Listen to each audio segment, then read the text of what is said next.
Bismillahirrahmanirrahim. Assalamualaikum warahmatullahi wabarakatuh. Waalaikumsalam warahmatullahi wabarakatuh. Selamat siang, salam sejahtera untuk kita semuanya. Yang terhormat Kepala Sekolah SMP Negeri 18 Jakarta, Ibu Lina Puspasari MPD. Yang terhormat Bapak Ibu guru yang berbahagia. Acara kegiatan diseminasi budaya positif yang bertempat di ruang serbaguna SMP Negeri 18 Jakarta pada hari Rabu 5 Juni 2024 dimulai. Marilah kita panjatkan kehadirat Allah Subhanahu wa taala yang senantiasa memberikan kita nikmat sehingga kita bisa berkumpul di ruangan yang berbahagia ini. Salawat serta salam tak lupa kita selalu sanjungkan kepada Nabi Muhammad SAW. Sebelum memulai acara, saya akan membacakan susunan acara kegiatan hari ini. Yang pertama pembukaan, kedua sambutan, ketiga pemaparan pemahaman budaya positif, dan keempat penutup. Agar kegiatan kita pada siang hari ini berjalan dengan lancar, marilah kita buka kegiatan ini dengan membaca basmalah. Bismillahirrahmanirrahim. Langkah acara berikutnya yaitu sambutan yang akan disampaikan oleh Kepala Sekolah. Kepada Ibu Lina kami persilakan. Bismillahirrahmanirrahim. Assalamualaikum warahmatullahi wabarakatuh. Waalaikumsalam warahmatullahi wabarakatuh. Selamat siang dan salam sejahtera untuk kita semua. Yang saya hormati Bapak Ibu guru ya, yang ada di ruangan ini pastinya.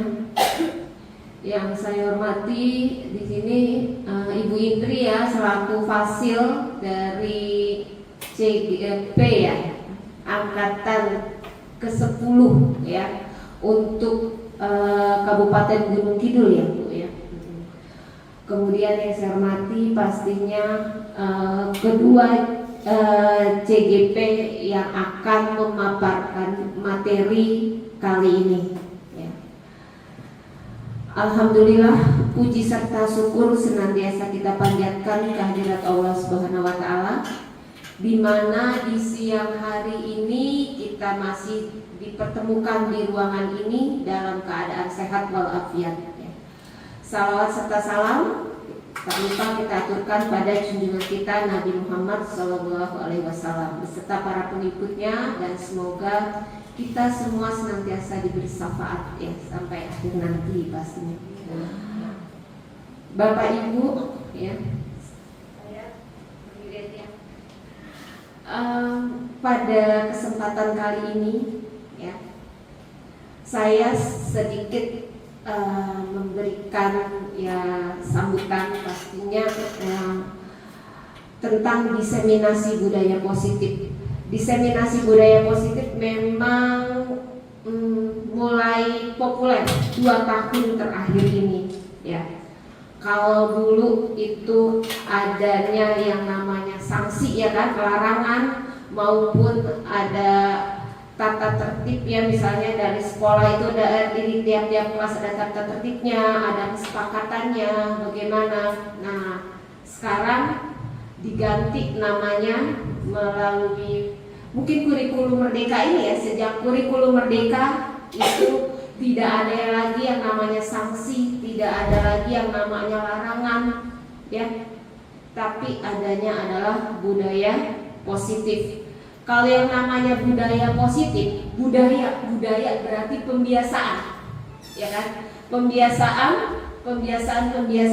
Selamat datang Ibu Lestari ya di sini.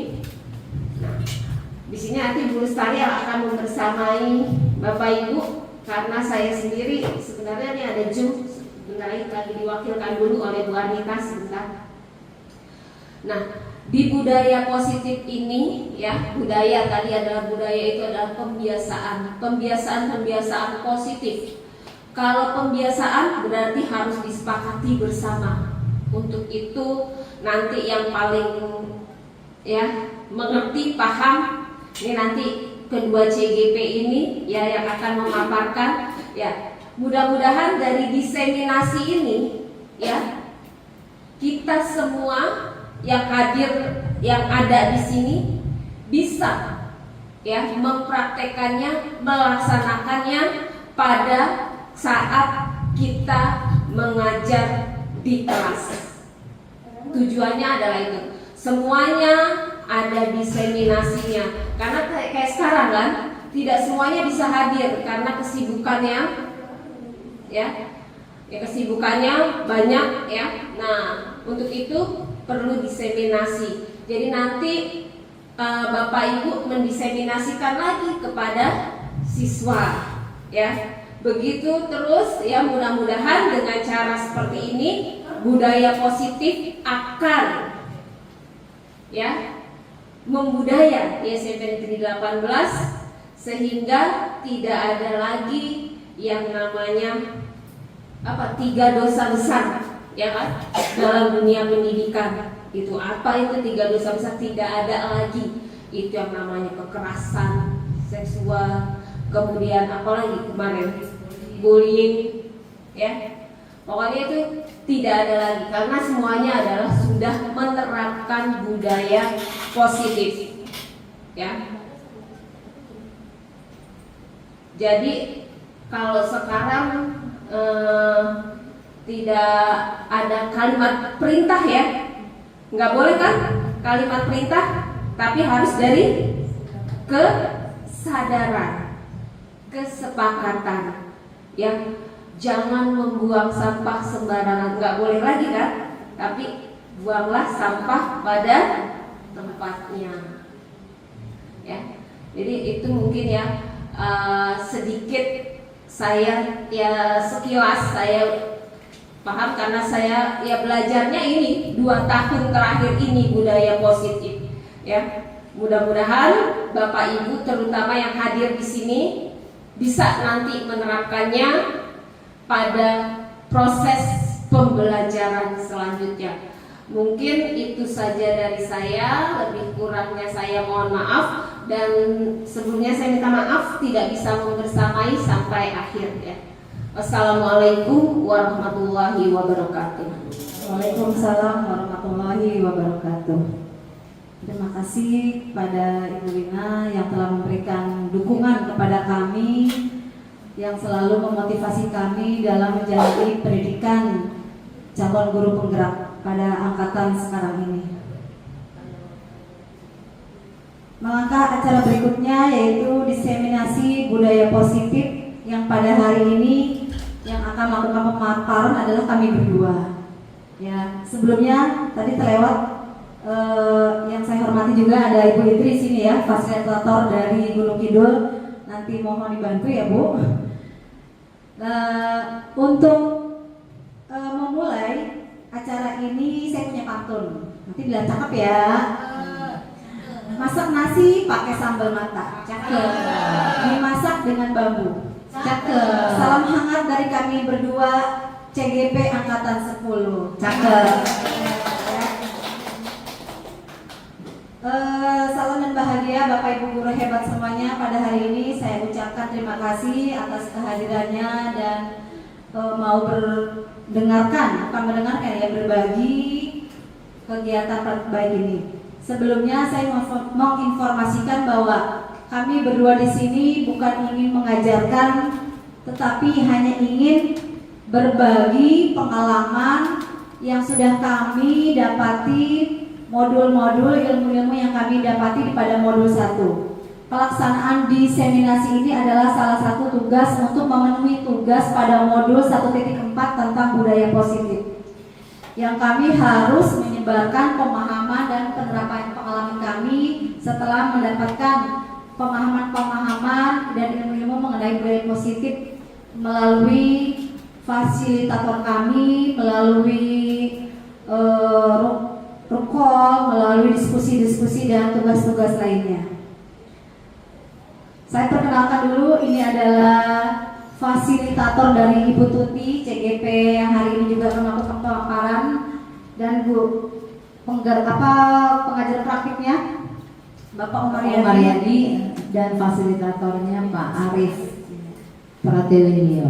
Dan ini saya sendiri CGP-nya yang mulia dengan difasilitatorkan oleh Ibu Ratna dan pengajar praktiknya Bapak Agus Lumban. Ya. Tujuan budaya positif yaitu terwujudnya visi sekolah melalui penerapan budaya positif. Yang kedua, terbentuknya karakter disiplin yang kuat. Yang ketiga, menumbuhkan dan menguatkan karakter positif melalui pembiasaan-pembiasaan. Dan keempat, kembangkan karakter profil pelajar Pancasila. Nah, sedangkan budaya positif sendiri tadi sudah dijelaskan oleh Ibu Kepala Sekolah bahwa budaya itu adalah suatu penerapan kebiasaan-kebiasaan yang sudah kita lakukan, ya, merupakan perwujudan dari nilai-nilai atau keyakinan universal yang diterapkan di sekolah. Budaya positif di sekolah tidak dapat diciptakan secara instan, ya. Nah, untuk kegiatan pemaparan hari ini nanti akan kami bagi menjadi 2 blok. Yang pertama ada keyakinan kelas, perubahan paradigma belajar, disiplin positif dan nilai-nilai kebajikan, teori motivasi yang akan dipaparkan oleh Bu Tuti. Dan nanti hukuman dan penghargaan kebutuhan dasar manusia, posisi kontrol guru dan segitiga restitusi oleh saya sendiri. Nah, untuk pemaparan pertama akan dibawakan oleh Ibu Tuti Setianingsih. Kepadanya kami persilakan. Terima kasih Bu Neneng. Oke, berarti saya tentang keyakinan kelas. Nah, pasti udah pada akrab lah nih ya Ibu ya dengan materi keyakinan kelas. Biasanya kalau keyakinan kelas ini kita laksanakan pada saat apa ya Bapak Ibu? Awal belajar, ya betul sekali. Udah sering ya Bapak Ibu ya semua melaksanakan keyakinan kelas. Next Bu Neneng. Nah, jadi ada pertanyaan nih, mengapa tidak peraturan kelas ya? Mengapa harus jadi keyakinan kelas? Nah, kira-kira apa ya? Ada yang mau kasih komentar? Oh, Bu Dwi mungkin boleh. Saya aja. Oh, aduh, boleh Bu Lestari. Nah, kenapa bukan peraturan kelas ya Bu Lestari? Kenapa harus keyakinan Kalau kelas? peraturan berarti dibuat, berarti harus wajib. Kan sekarang nggak boleh berpusat pada murid. Nah, peraturan berarti ya diatur. Oke. Kan sekarang nggak ada diatur. Nah, kalau keyakinan berarti yang kesepakatan kita yakini bersama, kita jalankan bersama, sehingga menjadi sesuatu yang lebih nggak ada paksaan lah, sesuatu yang lebih bagus, sehingga rencana apapun ya bisa kita laksanakan dengan baik. Saya nggak tahu itu Ibu, hanya itu. Oh, ya, itu udah sangat bagus sekali. Ada mana dong untuk saya, terima kasih. Terima kasih Bu Lestari. Oke, berarti untuk memulai keyakinan kelas, nah hari ini berarti langsung kita buatlah keyakinan kelasnya ya. Nah, hari ini kita mau buat juga nih keyakinan kelas di kelas ini Bu Neneng. Nah, berarti kita kasih sticky note. Nah, kemudian nanti boleh ditulis oleh Bapak Ibu. Apa sih impiannya nih mau di kelas ini nih, mau jadi apa nih kelas kita? Apa kelas yang aktif atau kelas yang selama-lamanya akan ice breaking, yang menyenangkan, apa kelas yang tertib? Iya, keyakinannya boleh lah ditulis ya Bapak Ibu. Pokoknya terserah angan-angan Bapak Ibu nih, di kelas kita mau jadi apa di kelas ini.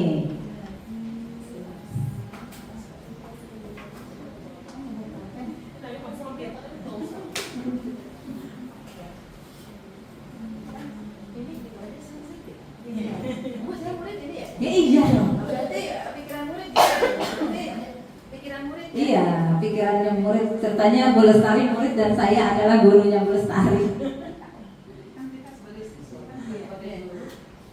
Iya.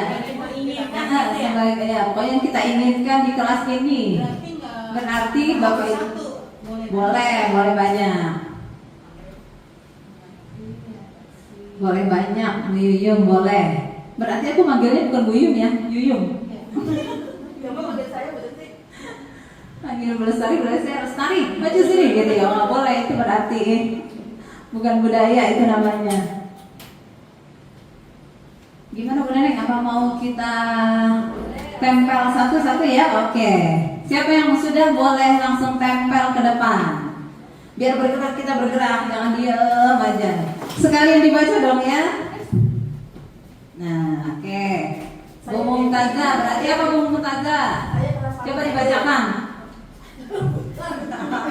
Aduh, oh, nah, nih dijadikan keyakinan kelas ya. Dibacain coba. Murid aktif dalam pembelajaran. Oke, lihat di sini dulu. Oke. Saya kebetulan ABK, jadi kelas bebas, suka-suka kita. Oke. Kelas suka-suka. Nah, kalau sudah boleh duduk ya, Lestari, tolong duduk kembali. Saya saling menghargai satu dengan yang lain. Oke. Sekarang Indri ya, yuk Indri. Kalau saya kelas yang kolaboratif. Nggak apa-apa nak, ibu maafin ya sayang. Boleh, ayo lanjut, silakan. Satu, hadir di kelas tepat waktu. Oke. Dua, berbicara dengan sopan. Oke. Tiga, menjaga kebersihan kelas. Waduh, harusnya dikasih aplaus ini. Wih, mantap, lengkap. Ibu, Bu Tuti, Ya. saya nggak suka kelas ini karena saya nggak bisa naksir cowok lain di kelas 1. Saya nggak suka, Bu. Ya, kalau saya kelasnya yang diinginkan adalah saling menghargai, tata rapi dan bersih. Wow, ayo kasih aplaus dong. Bagus, kasih aplaus buat Indri. Kalau saya Ya. kelasnya kompak, kreatif dan gembira. Bagus, sama kayak saya itu harus selalu gembira. Oke, kalau saya menghargai teman, Ya. membantu teman dari saya sama. Aduh, ini tipe ini nih teman sejati, tolong bantu ya. Bersih kelasnya dan nyaman. Bohong, Bu, orang kemarin dia ngotorin kelas. Terus pakaian seragamnya juga rapi. Oh iya. Bagus dipandang mata. Waduh, cakep, kan bagus.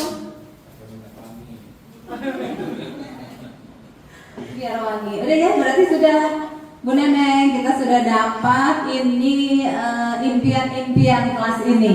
Wah. Oke, berarti kita buat kesimpulannya ya. Nah, ada yang berarti pertama mengharapkan semua murid aktif. Nah, berarti ya, nah aktif dalam pembelajaran. Nah, kelas aktif dalam ya pembelajaran. Kemudian ada lagi nih saling menghargai. Tuh, nomor 2 berarti saling menghargai. Menghargai. Kemudian ada lagi ini apa namanya? Harus kompak kreatif. Saling membantu berarti ya, kreatif dan saling membantu. Udah berarti kreatif aja yang keempat berarti ya. Yang keempat saling membantu dan kolaboratif. Kolaboratif. Nah, ini yang terakhir ini yang paling saya juga suka. Nah, oh masih ada 2 lagi nih, satu kelas bersih ya. Menjaga kebersihan. Menjaga kebersihan. Nah, yang keenam ini ternyata kelas yang selalu senang berarti bergembira. Nah, selalu bergembira ya Bapak Ibu ya. Nah, pokoknya harus happy kita. Bahagia.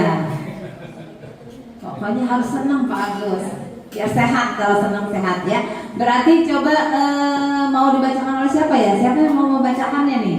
Saya. Oh iya, boleh. Ya Bu Yuyung, siap. Bacakan dulu Bu Yuyung. Keyakinan kelas itu ada 6 di kelas ini setelah disepakati. 1. Kelas aktif dalam pembelajaran. 2. Saling menghargai. 3. Kreatif. 4. Kolaboratif. 5. Menjaga kebersihan. 6. Bahagia. Setuju ya? Semua setuju ya? Oke, kita setujui. Harusnya nanti kita tanda tangan ini satu persatu wajib tanda tangan. Tapi udah ya, pokoknya pokoknya setuju. Nah, udah ada verbalnya setuju. Oke, next Bu Neneng. Nah, ini ibaratkan bedanya peraturan dengan keyakinan. Jadi kalau misalnya nih ada, nah mengapa, ada pertanyaan nih, mengapa nah kita memiliki peraturan tentang penggunaan helm pada saat mengendarai kendaraan roda 2 atau motor. Nah ini Pak Agus nih yang suka naik motor, ya. Berarti kemungkinan jawaban kita itu adalah untuk keselamatan, ya kan? Nah berarti keselamatan itu adalah keyakinan. Nah jadi bukan peraturan ya, namanya dia keyakinan. Nah jadi itu merupakan nilai-nilai kebajikan universal yang disepakati walaupun dia tersirat atau tersurat. Nah ya, nanti dia akan menjadikan kita motivasi intrinsik, motivasi dari dalam kita, dalam diri sendiri. Nah kenapa dia termasuk motivasi yang berasal dari dalam diri sendiri? Karena keyakinan dia lebih menggerakkan seseorang dibandingkan dengan peraturan, karena semuanya ikut aktif, ikut andil ke dalam keyakinan. Gitu ya Bapak Ibu ya, jelas ya? Insya Allah jelas. Nah ini contoh pembentukan keyakinan kelas. Nah di sekolah atau di kelas. Nah jadi ini perbedaannya. Pertama, keyakinan itu dia bersifatnya lebih abstrak daripada peraturan. Kalau peraturan kan dia tertulis. Nah ya, kemudian kalau peraturan berarti dia lebih konkret. Kemudian kalau keyakinan kelas dia berupa pernyataan-pernyataan yang universal. Nah pernyataannya universal. Sedangkan kalau peraturan berarti dia lebih sempit lagi. Ya pokoknya itu wajib aturan yang mengikat kalau peraturan. Kemudian nanti kalau keyakinan berarti dia dibentuknya dalam bentuk positif. Ya dan tidak terlalu banyak. Tidak kayak peraturan, kalau peraturan sampai banyak sampai nggak hafal kita. Kalau keyakinan berarti nggak usah banyak-banyak, 6 sampai 8 lah. Nah atau banyak kan malah ya benar-benar sampai 6 lah terakhir. Nah itu yang biar bisa diingat selalu oleh semua siswa warga sekolah. Nah kemudian kalau keyakinan kelas, nah dia itu semua warganya ikut berkontribusi, ikut beraktif semuanya, ya. Jadi tidak seperti peraturan. Kalau peraturan kan sudah ada, kita tinggal tanda tangan. Kalau keyakinan berarti kita bersama-sama. Nah semua ikut berkontribusi dalam menentukan keyakinan kelas. Oke? Ada yang ingin bertanya? Nah ini kalau ini perbedaannya yang tertulisnya. Kalau peraturan misalnya ada tulisannya dilarang mencoret-coret meja dan bangku.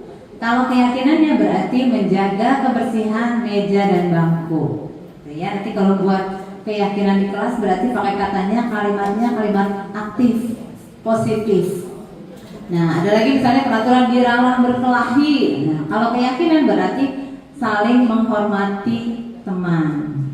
Oke ya, bisa ya, siap ya. Nanti kalau ke kelas kita langsung bisa nih buat kata-kata yang ada di keyakinan kelas. Next Bunda next. Nah ini misalnya ada peraturan, kemudian akan kita buat keyakinan kelasnya. Nanti ini tulisnya apa sih nilai-nilai kebajikannya? Nah nantilah langsung aja kita mengenai ya. Nah ini misalnya selalu kembalikan buku ke tempatnya. Berarti nilainya itu adalah tentang tanggung jawab. Ya itu ada dilarang mengganggu orang lain. Berarti nilai kebajikannya adalah menghormati orang lain. Hadir di sekolah 15 menit sebelum pembelajaran dimulai. Berarti nilai kebajikannya adalah bisa menghormati orang lain biar tidak mengganggu dan berkomitmen. Nah itu sampai terakhir. Pokoknya bisa kelihatan ya Ibu ya, Bapak Ibu semuanya. Berarti ada nggak yang ingin ditanyakan tentang nilai-nilai kebajikan? Oke, gak ada ya. Berarti lanjut Bu Neneng. Next. Nah, sekarang ini adalah yang kedua. Budaya positif yang kedua. Ini tentang perubahan paradigma. Nah, sekarang kita mau bergerak lagi nih, gerak lagi. Jadi yang pertama kita berpasang-pasangan. Berarti 2. Pak Agus nggak apa-apa sama Bu Impri. Pak Agus nggak mau, berarti Pak Agus liatin aja ya. Pak Agus nggak boleh pegang-pegang tangan Bu Impri. Nah, jadi ini berarti kita berpasangan. Kemudian nanti yang satu, misalnya ada 2 nih. Nah, yang satu berarti udah dapat pasangannya belum? Udah. Berarti itu nanti siapa tuh? Bu Lestari sama Bu Indah. Bu Indah liatin aja ya. Oke, nonton. Ya. Oh, berarti Bu Indah sama Bu Indri. Boleh. Pak Agus ngeliatin katanya mau jadi pemantau. Jadi yes. Ya. Nah, kemudian setelah dapat pasangan, nah berarti teman satu dikepel tangannya. Nah, diibaratkan ini kepelannya adalah barang yang sangat berharga. Nah, sangat berharga nih. Jadi gimana nih kita nih? Mau dibuka atau tidak? Nah, jadi teman yang tadi tidak mengepal berarti dia berusaha buat membuka kepalan temannya sekuat tenaga. Nah, bisa pakai membujuk. Buka dong, ya kan? Atau menghardik, nah, misalnya gitu ya. Atau boleh juga menggoda, ngeritikin juga boleh. Nah, ya, oke, 1, 2, 3, 30 detik aja. Iya, dengan cara apapun. Boleh, udah mulai langsung 30 detik dari sekarang. Nah, oke, ayo, Bu Lestari. Dirayu.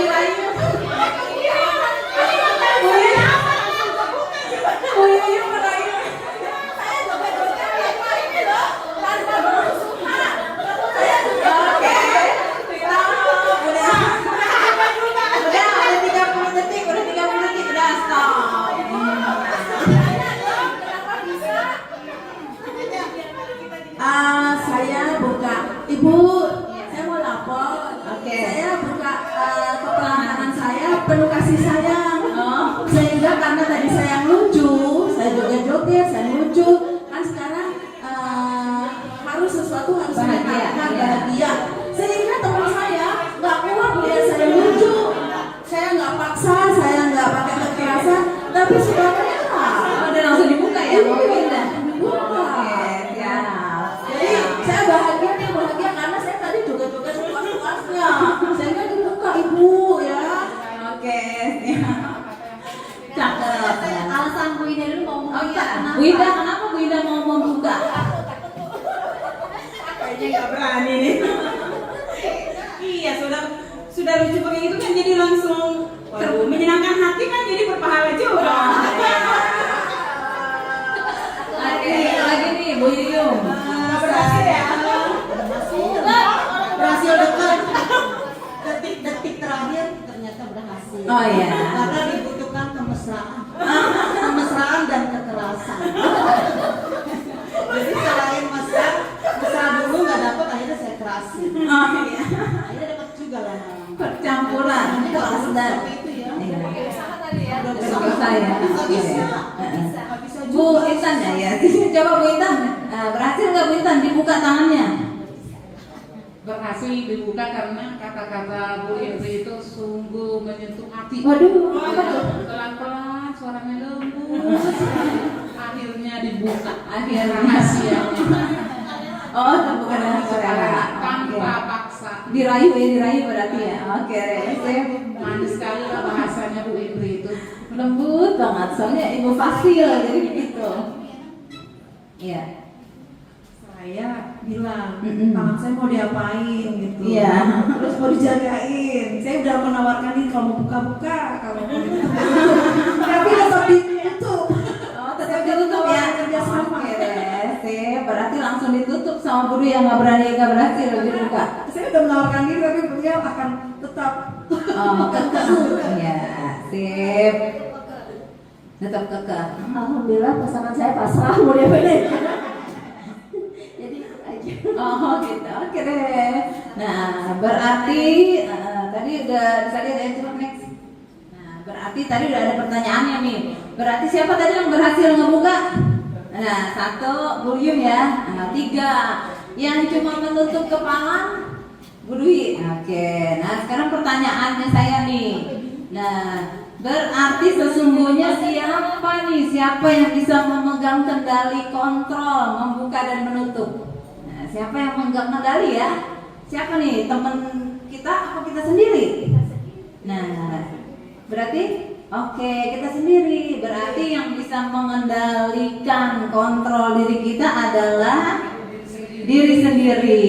Nah, berarti diri sendiri kita yang bisa mengontrol semua kegiatan kita.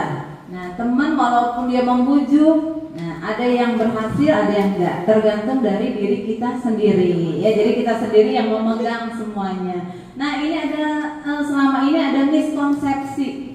Ada konsep yang agak-agak salah ini Bapak Ibu. Nah, akhirnya diluluskanlah oleh William Glasser. Nah, tentang teori kontrol atau namanya teori pilihan, teori choice. Nah, yang pertama adalah ilusi nih, angan-angan guru katanya bisa mengontrol murid. Nah, itu zaman dahulu nih, zaman dahulu. Nah, guru bisa mengontrol murid, berarti benar atau salah ya? Salah ya. Nah, ini konsep yang salah. Jadi nggak boleh sebenarnya kita memaksa murid, itu nggak boleh. Karena murid punya kendali buat dirinya sendiri. Gitu, walaupun dia di depan kita suka nurut sama kita, padahal di dalam hatinya ya, dia ada buat kontrol dirinya sendiri. Jadi tidak boleh dipaksakan, ya Bapak Ibu ya. Karena setiap perilakunya dia pasti ada alasannya. Kenapa dia punya alasan? Kenapa dia tidak mau mengikuti kontrol kita? Karena ada alasannya. Pokoknya intinya tidak boleh memaksa. Kalau memaksa berarti hasilnya tidak optimal. Kalau nggak optimal berarti nanti nggak ada motivasi dalam dirinya. Motivasinya karena Bapak Ibu guru, gitu ya. Yang kedua ada lagi ini ilusi tentang katanya semua penguatan positif, efektif dan bermanfaat. Nah, ini berarti ini kebalikannya tadi ya, penguatan positif efektif. Nah, tadi nih sama Bu Intan sama Bu Intri dirayu-dirayu, rayuan maut. Nah, akhirnya dibuka deh sama Bu Intan. Nah, karena terakhir sama Bu Indri yang lembut bener. Nah, ya. Nah, itu juga sebenarnya itu konsep yang salah.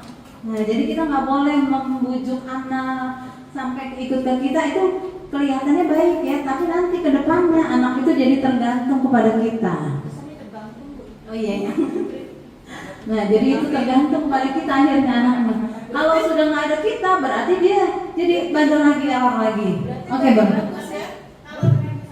Ibu, Iya. kalau tadi saya joget-joget gitu, teman senang akhirnya dia terpengaruh saya, bagus nggak Bu? Ini coba gimana?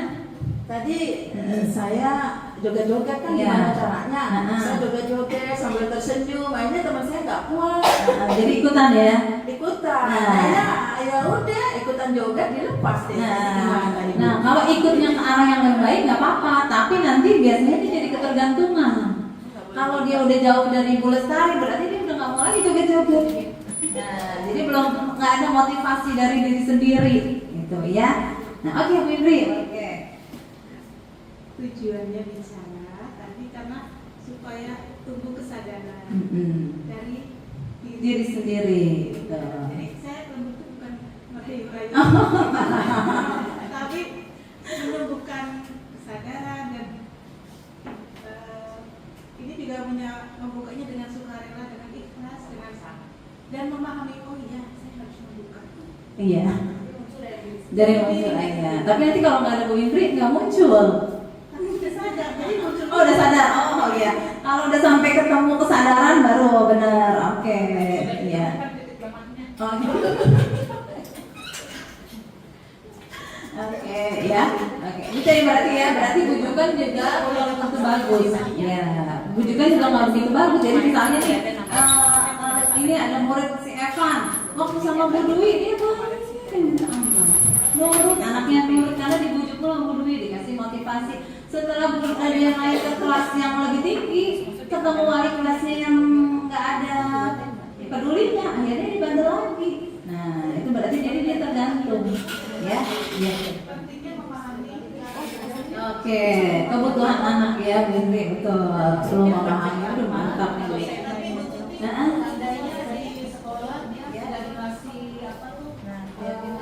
Dia udah sadar nanti kan oke. sekolah.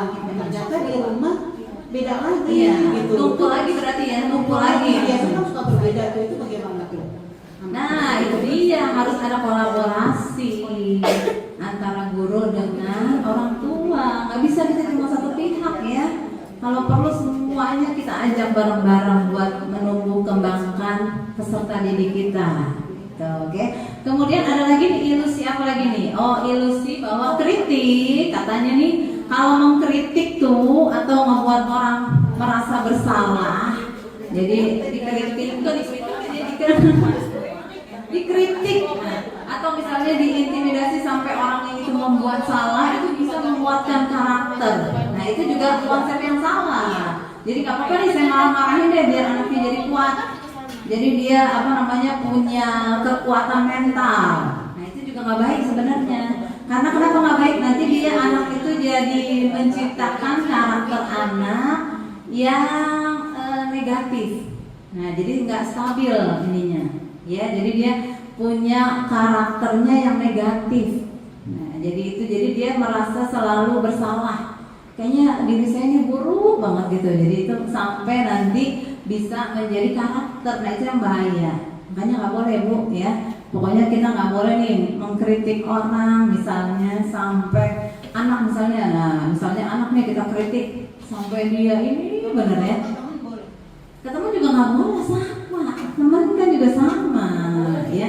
Pokoknya nggak boleh, kita harus baik-baik lah, Bu Yuyung. Nggak boleh mengkritik. Nah, boleh mengkritik tapi jangan sampai inilah, ya. Pokoknya merasa bersalah sampai. Soalnya kan kita beda-beda, nggak tahu. Kalau Bu Yuyung mungkin kuat, Bu Intan atau ini. Bu Intan lemah, ya itu ya. Pokoknya jangan ya, kalau bisa janganlah, kita rubah sedikit-sedikit, pelan-pelan. Pelan-pelan saja, gitu ya. Kata Bu Dwi ini kalau dia nyanyi. Kemudian yang terakhir ada miskonsepsi lagi bahwa orang dewasa memilih hak untuk memaksa. Nah, jadi dipaksa nih, ini juga nggak boleh, miskonsepsi. Pokoknya setiap yang dipaksa itu nggak enak, Bu Lestari. Berarti maaf kalau di kan ada tuh pas ada masalah nih Bu, kemarin teman saya bawa ke ruang BK. Iya. BK-nya maksa-maksa nggak boleh ya Bu, walaupun tujuannya baik Bu. Nah, nggak boleh. Pokoknya dia harus sampai kesadaran dia sendiri. Nggak boleh dipaksa. Kalau nggak sadar-sadar, Terus kita terus sampai dia punya kesadaran. besok saya mau bilang Pak BK nggak boleh ya Bu. Oh iya, nanti guru BK-nya dikasih tahu lagi ya, Bu Lestari ya. Nah, oke. Ini berarti, dulu berarti kita namanya stimulus respon. Kalau sekarang namanya teori kontrol. Jadi kebutuhan kita, kalau zaman dahulu kebutuhan kita sama. Nah, padahal beda, kebutuhan nggak mungkin sama. Walaupun kita satu proyek nih, misalnya nih. Nah, kan tujuannya sama, tapi sebenarnya kebutuhannya pasti beda, nggak mungkin sama.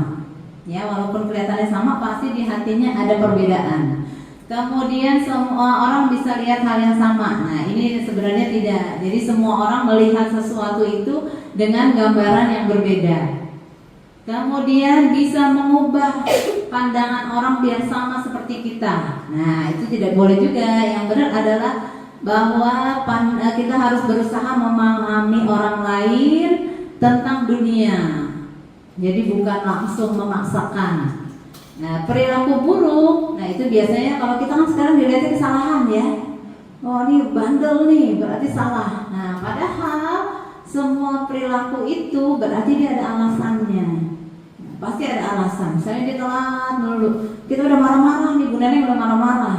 Nah, padahal harusnya ditanya dulu. Pasti setiap perilakunya dia pasti ada tujuan, ada alasannya kenapa dia melakukan itu. Ya. Kemudian orang lain bisa mengontrol saya. Nah, padahal kalau teori kontrol itu yang bisa mengontrol itu hanya diri kita sendiri. Ya. Nah, kemudian apalagi orang lain bisa mengontrol kita. Nah, itu juga kebalik. Ya, kita yang bisa mengontrol diri kita sendiri. Kemudian ada pemaksaan pada saat bujukan gagal. Nah, kalau ini bukan pemaksaan lagi tapi kolaborasi. Jadi pokoknya yang penting harus berkolaborasi, berdiskusi bersama. sampai menemukan satu kesadaran, baru nanti dia bisa berubah. Ya. Kemudian kalau zaman dahulu itu namanya modelnya berpikir menang kalah. Nah, guru pasti menang, nah murid pasti kalah. Nah, kalau sekarang berpikirnya adalah menang-menang. Dua-duanya menang. Yang berbuat menang, kita juga menang. Gitu ya, karena ada kolaborasi tadi, kerjasama, diskusi. Nah, kalau sekarang berarti pembelajaran dengan paradigma baru itu kalau dulu itu berpusat pada guru. Jadi guru aja yang terus, guru yang nerangin, guru yang ngasih soal, guru yang segala-galanya. Kalau sekarang namanya pembelajaran diferensiasi. Ini paradigma baru di pembelajaran ya, kurikulum 2000 kurikulum merdeka kenapa jadi 2013. Nah, ya karena saya masih ngajarin kelas 9. Nah, pokoknya intinya pembelajaran berdiferensiasi sehingga nanti bisa terwujudlah pelajar Pancasila, berprofil pelajar Pancasila. Udah pernah kan kita nyanyi-nyanyi, nari-nari. Oke, lanjut lagi dulu, Bu Yuyu, lanjut lagi. Nah, ini pembelajaran berdiferensiasi. Jadi dilihat, jadi muridnya yang aktif. Dia yang mencari informasi. Jadi guru itu cuma fasilitator, jadi santai gurunya ya, cuma mengamati, memantau. Yang bekerja itu sekarang harus murid. Udah jangan guru lagi, biar dia jadi lebih kreatif, lebih aktif, bernalar kritis, rasa ingin tahunya tinggi. Nah, yang menjelaskan juga si muridnya sendiri. Nah, gitu ya. Jadi pokoknya kalau pembelajaran diferensiasi berarti tahapannya pertama mengidentifikasi dulu kebutuhan siswanya. Diidentifikasi deh kebutuhan siswanya nih pakai tes apa namanya benernya biasanya diagnostik. Nah, jadi kelihatan nih kebutuhan siswanya, dia modelnya gaya belajarnya kinestetik atau gaya visual, auditori gitu ya. Kemudian baru penyesuaian materi, materinya yang esensial. Nah, jangan nanti diajarin misalnya materi di IPA ternyata kita ajarin misalnya tsunami. Nah, itu sebenarnya nggak begitu penting. Ya, carilah materi yang esensial. Gitu. Kemudian metode pembelajaran, nah itu harus bervariasi.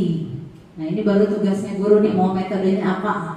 Kemudian sumber belajar juga bervariasi. Penilaiannya dari mulai masuk sampai dia naik kelas. Penilaiannya proses. Nah, jadi jangan cuma pas ulangan harian atau AAT. Nah, gitu ya. Pokoknya proses, setiap tingkah lakunya dinilai. Gitu, berkarakter jadinya. Kemudian selalu ada kolaborasi, diskusi. Nah, itu buat nanti mencapai profil pelajar Pancasila. Ya, kan ada ya karakter kolaboratif. Kemudian ada pemberian dukungan tambahan. Jadi kalau di luar mereka masih tetap ke kita. Nah, untuk memberi misalnya bertanya, berdiskusi gitu ya. Jadi pokoknya guru itu benar-benar menghamba pada siswa. Nah, pokoknya semuanya buat siswa, pelayanan prima buat siswa. Oke. Kemudian yang ke-8, evaluasi dan tindak lanjut. Selalu setiap habis pembelajaran langsung refleksi. Nah, jadi jangan sampai nggak ada refleksi, nggak ada evaluasi, nanti nggak ini. Selalu harus ada refleksi dan tindak lanjut. Nah, ini adalah untuk menciptakan lingkungan yang positif. Nah, lingkungan positif yang pertama biar kita mendapat lingkungan yang positif berarti harus strateginya adalah disiplin positif. Nah, disiplin, tau lah disiplin. Kira-kira apa tuh ya kalau terbesit di angan kita kalau disiplin berarti apa tuh ya? Sesuai aturan, apalagi disiplin. Nah, kalau disiplin berarti apa tuh? Bu Lestari harus disiplin. Berarti apa tuh Bu Lestari? Harus disiplin. Konsisten. Nah, apalagi kira-kira Pak Agus? Pak Agus kalau anaknya datangnya telat, kamu nggak disiplin. Nah, apa tuh kira-kira? Sesuai waktu, tepat waktu. Nah, oke. Mengikuti aturan. Berarti kalau mau disiplin positif berarti dimulai dari diri sendiri.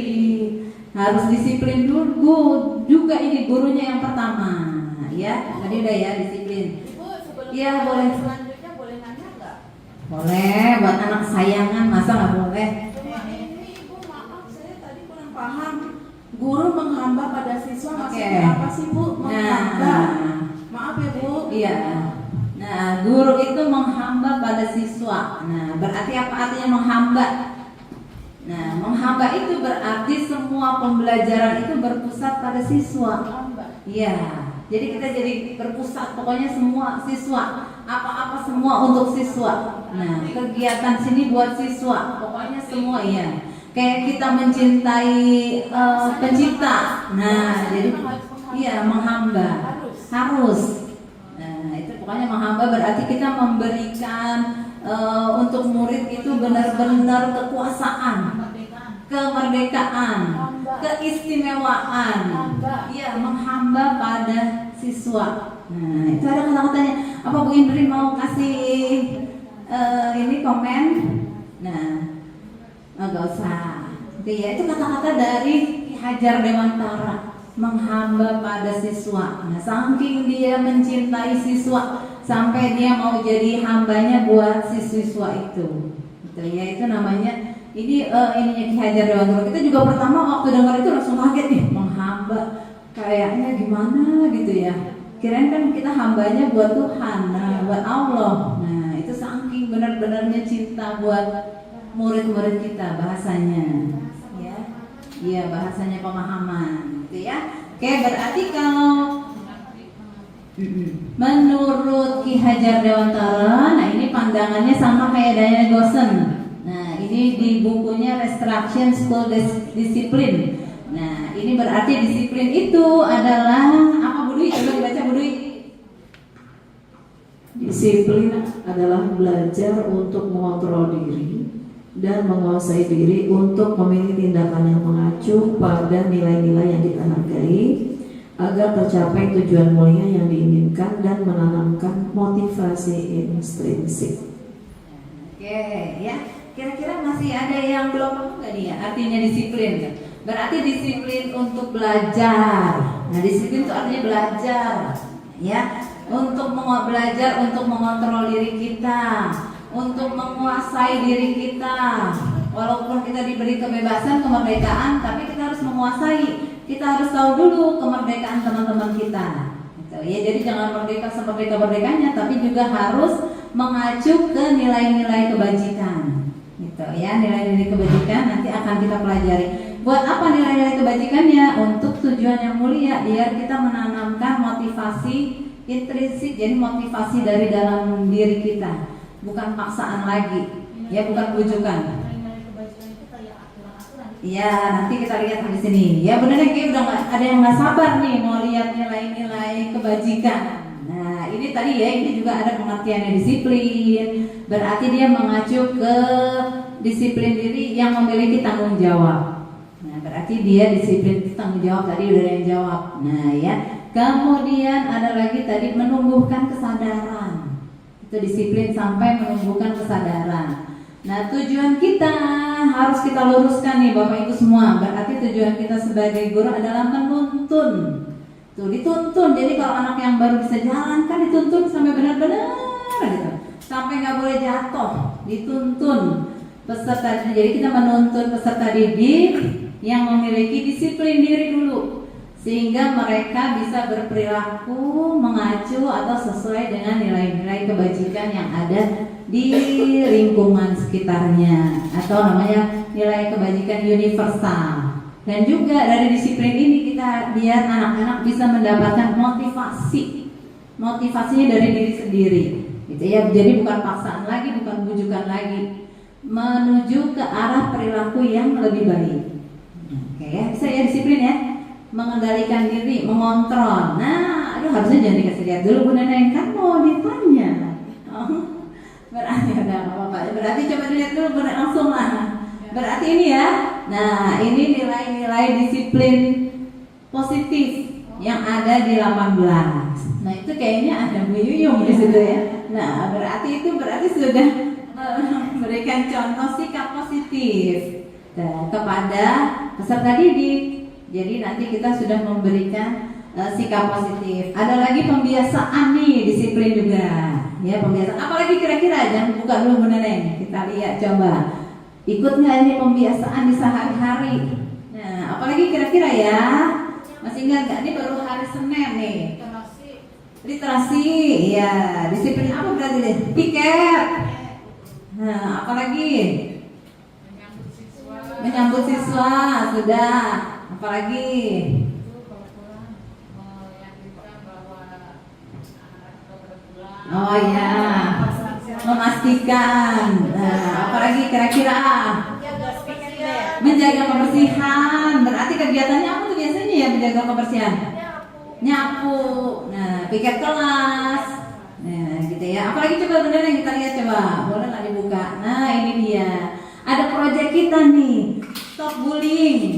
Nah, itu juga salah satu dari disiplin diri, mengendalikan diri, mengontrol diri. Ya, jadi tidak boleh ada bullying. Nah, itu proyek kita. Kerja bakti tadi tuh biar sekolahannya jadi bersih. Kemudian keyakinan kelas. Nah, itu juga termasuk disiplin diri. Ada lagi pelatihan untuk siswa. Nah, ada ya kemarin kita pelatihannya yang ada narkoba, ada lagi yang kesehatan, ada juga yang pemadam kebakaran. Pokoknya pelatihan untuk siswa biar dia bisa mengontrol diri, biar dia punya motivasi intrinsik. Nah, lanjut Bunda Neng, apalagi nih ya? Oh, ini berarti tujuannya. Ternyata tujuannya di standar pendidikan ada. Nah, ya kenapa harus ada disiplin? Nah, tujuan mulia dari penerapan disiplin adalah membentuk murid kita yang berkarakter, berdisiplin, santun, jujur, peduli, bertanggung jawab. Jangan jadi pembelajar sepanjang hayat. Jadi bukan cuma belajar di SMP, di SMA, kuliah, tapi seumur hidupnya. Nah, kita juga sama guru ya, sama. Nah, oke, lanjut Bunda Neng, next. Nah, ini dia tadi pertanyaannya Bu Yuyung nih. Apa sih butuhnya nilai-nilai kebajikan itu apa aja sih? Nah, oke, berarti itu nilai-nilai positif. Ya, tujuan mulia yang ingin kita capai. Nah, untuk semua individu apa aja coba Bunda Neng? Coba dilihat. Nah, ini dia, ada 3 macam. Kalau yang sudah kita akrab, yang profil pelajar Pancasila ya. Nah, itu berarti beriman dan bertakwa. Oh, Bu Dwi lah nyanyi sedikit. Profil pelajar Pancasila. Yes aja, biar ingat. Pelajar Pancasila beriman dan bertakwa pada Tuhan yang esa dan berakhlak mulia, berkebinekaan global, gotong royong mandiri, kreatif dan bernalar kritis. Itu nilai kebajikan yang udah kita hafal karena ada lagunya soalnya, jadi udah hafal langsung ya. Ini ada lagi yang primary years program. Nah, ini ada toleransi, rasa hormat. Nah, kira-kira apa yang udah ada di sekolah kita ya? Apa yang udah ada di diri kita? Nah, di diri kita udah ada apa ya? Udah ada belum ya toleransi? Sudah Ibu. Udah, alhamdulillah. Udah punya belum ya mandiri? Udah Ibu. Nah, mandi sendiri. Nah, ada lagi, ada nggak ya punya empati? Orang kemarin saya cuma itu punya roti 1, roti 2. Langsung dikasih ke bola cinta ya Allah, masya Allah baik. Nah, kerjasama. Nah, minimal ada di diri kita dulu sendiri, ya. Di diri kita sendiri dulu nih harus ada. Nah, kayak kemudian yang keterampilan hidup, life skill. Nah, ini juga dapat dipercaya nggak ya saya? Kayaknya saya nggak suka ngadu-ngadu ke Bu Yuyung. Lurus nggak hati saya ya? Lurus nggak hatinya? Jadi pendengar yang aktif nggak nih? Nah, apa cuek aja kalau ada orang ngomong bodo amat ya? Yaitu merendahkan orang lain. Nah, itu dia. Bu Lestari suka merendahkan orang lain ya, harus dirubah. Saya rubah, semoga saya ini ya. Amin. Saya nggak nangis. Iya. Kemudian ada lagi memberikan yang terbaik dari diri. Gitu ya, itu nilai-nilai. Pokoknya sebelum kita ke anak, kita dulu lah introspeksi kita dulu. Udah punya belum ya nilai kebajikan saya baru berapa ya? Nah, kayaknya baru 1 aja setengah kayaknya Pak Agus. Nah, belum semuanya. Iya. Tahu lurus hati gimana itu? Lurus hati berarti dia itu